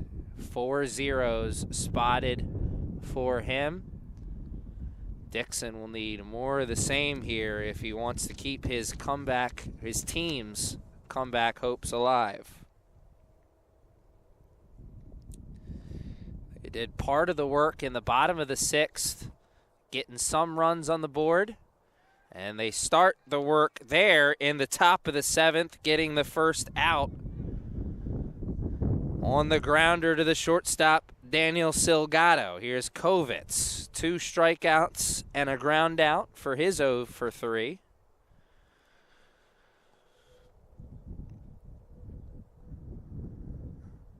This Knights team playing with a lot more confidence right now, as Kovitz shows bunt and the umpire says you probably should have offered at it. It's a good breaking pitch. What does he have on pitch number 2?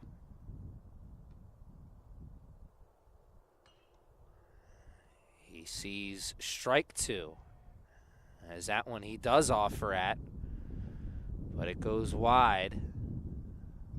And it's an early hole on this lefty-lefty matchup.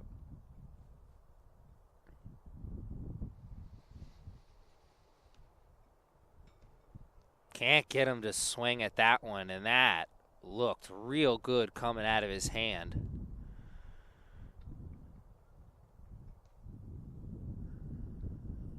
Moves to 1-2, still in the advantage. And now looking at 2 outs is Robinson.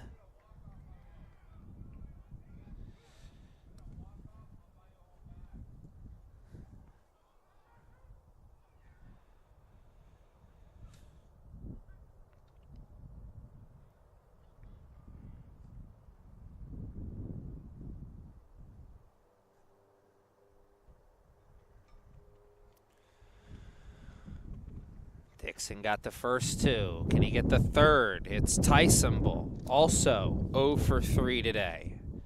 2 ground outs and a pop out, and Dixon really wants to get it to end right here because the man coming up after him may be the number 9 hitter, but he's got 3 singles today. Over to Robinson. And it is 1, 2, 3 again.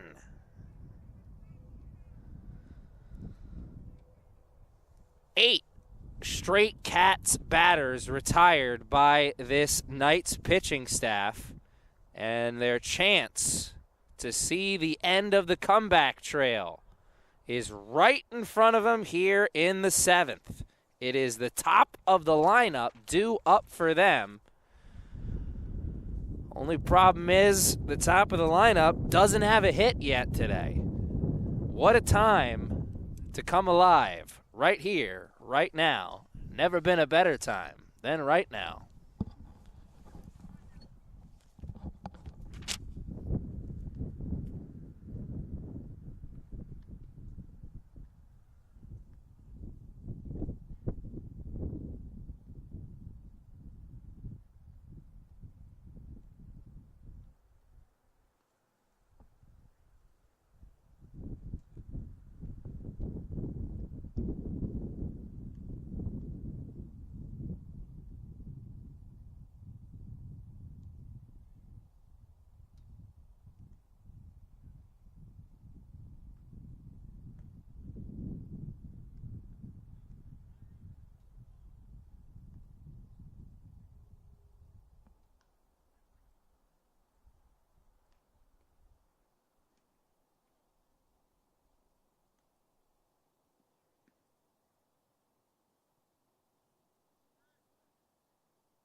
Save opportunity here for the Katz reliever.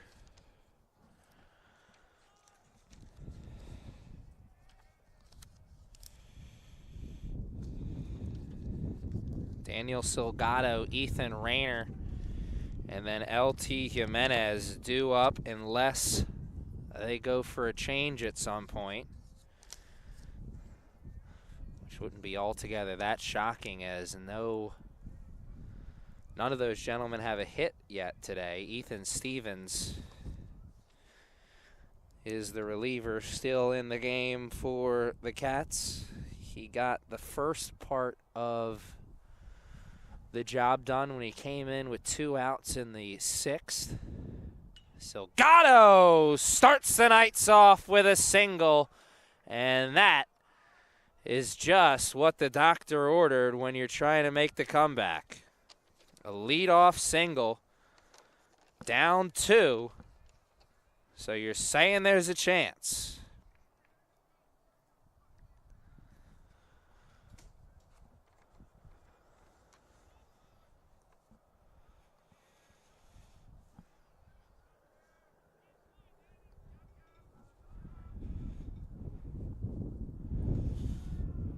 So an issue that the Knights had in their extra inning game yesterday was running into outs on the bases as Tucker Freer is stepping into the batter's box to pinch hit for Rayner.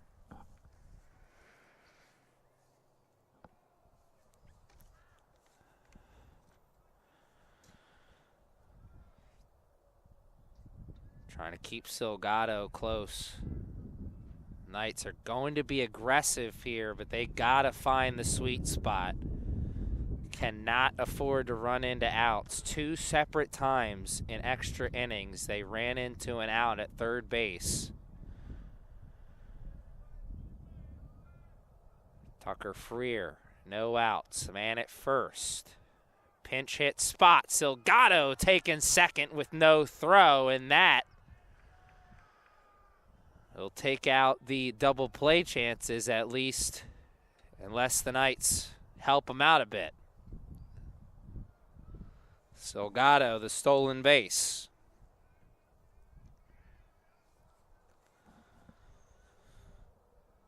Big secondary lead. Freer with a big cut at that one into right, and it'll drop.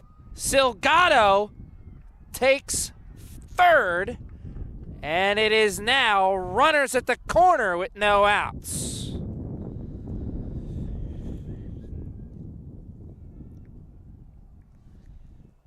So Tucker Freer with a bloop pinch hit single into right.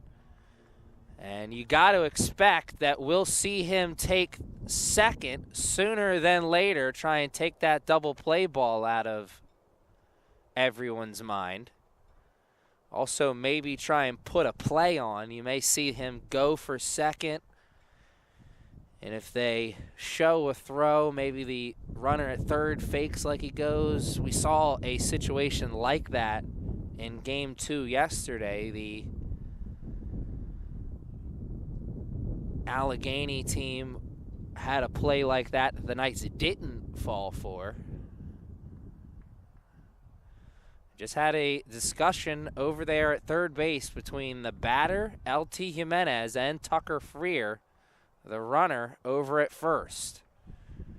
Runners at the corner, no outs. The Knights are down 2 with those 2 runs are on the bases. Oh, there it is. He's going, and he's taking home on the ball that gets past the third baseman. Tucker Freer does not take second, though, as he is still at first. Now, the tying run is on first base, and it will be a meeting of the minds between the pitching staff and the rest of the infield.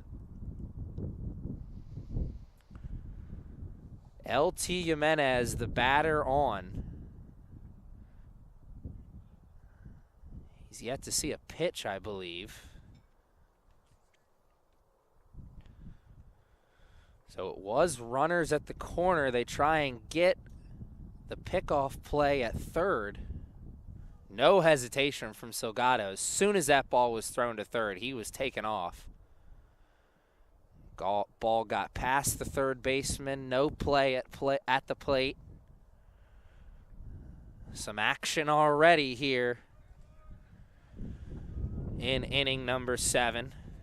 The save situation just got that much tighter. He was spotted 2 runs, and now he has just 1. And no outs. LT Jimenez with a big cut. And Jimenez 2 separate times in extra innings yesterday got himself to third, only to be stranded. He's got some heroics under his belt already as a Knight. Couple of walk-off hits last year as a freshman. Can he find a big walk-off knock here? Jimenez has got pop. All it takes is 1.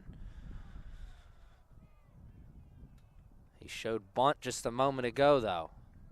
And he shows bunt again, and he gets it down this time.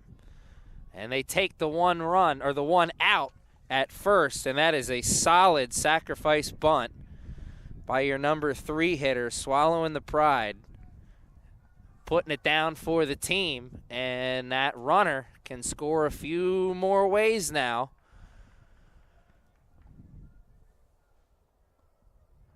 Tucker Freer is at second, the tying run. A winning run at the plate in Sammy Cannella. That's J.D. Robinson, Cannella will be up after him if Robinson can avoid hitting into a double play. Robinson a single and a walk and a strikeout. He came around to score on his 2 trips on the bases.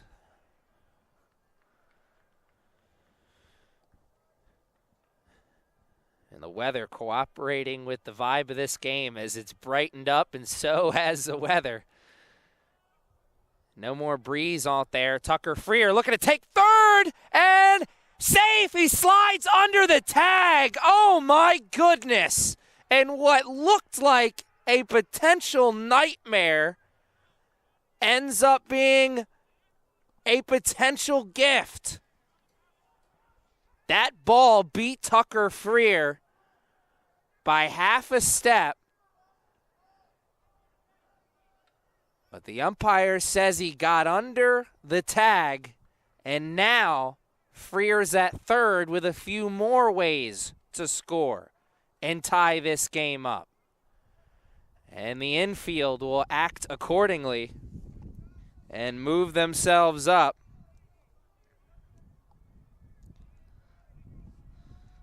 Plays at the plate if it's weak contact.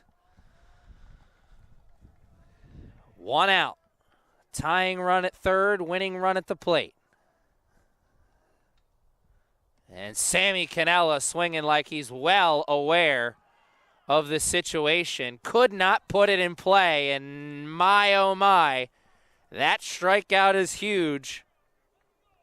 Excuse me, I made the mistake once again. That was J.D. Robinson at the plate, not Sammy Cannella.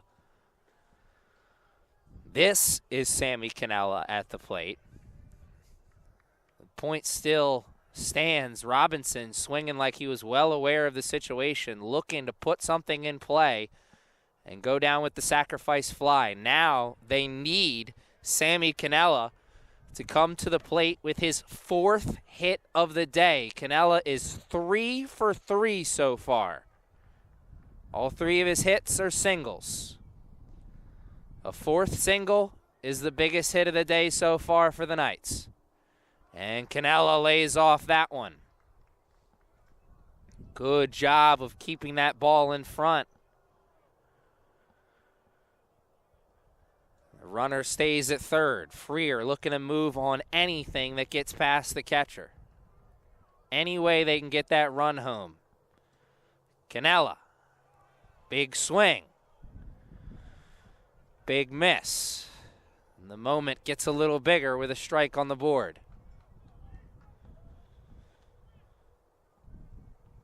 2 outs. Pressure spot for the closer, Ethan Stevens. 2-1.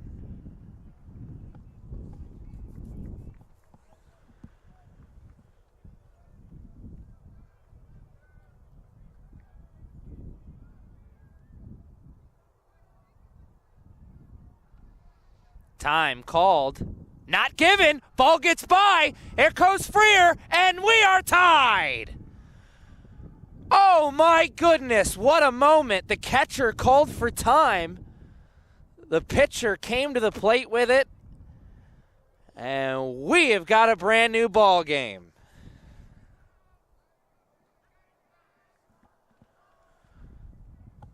Sammy Canella's at bat just got a little less stressful, though the pressure is still on him.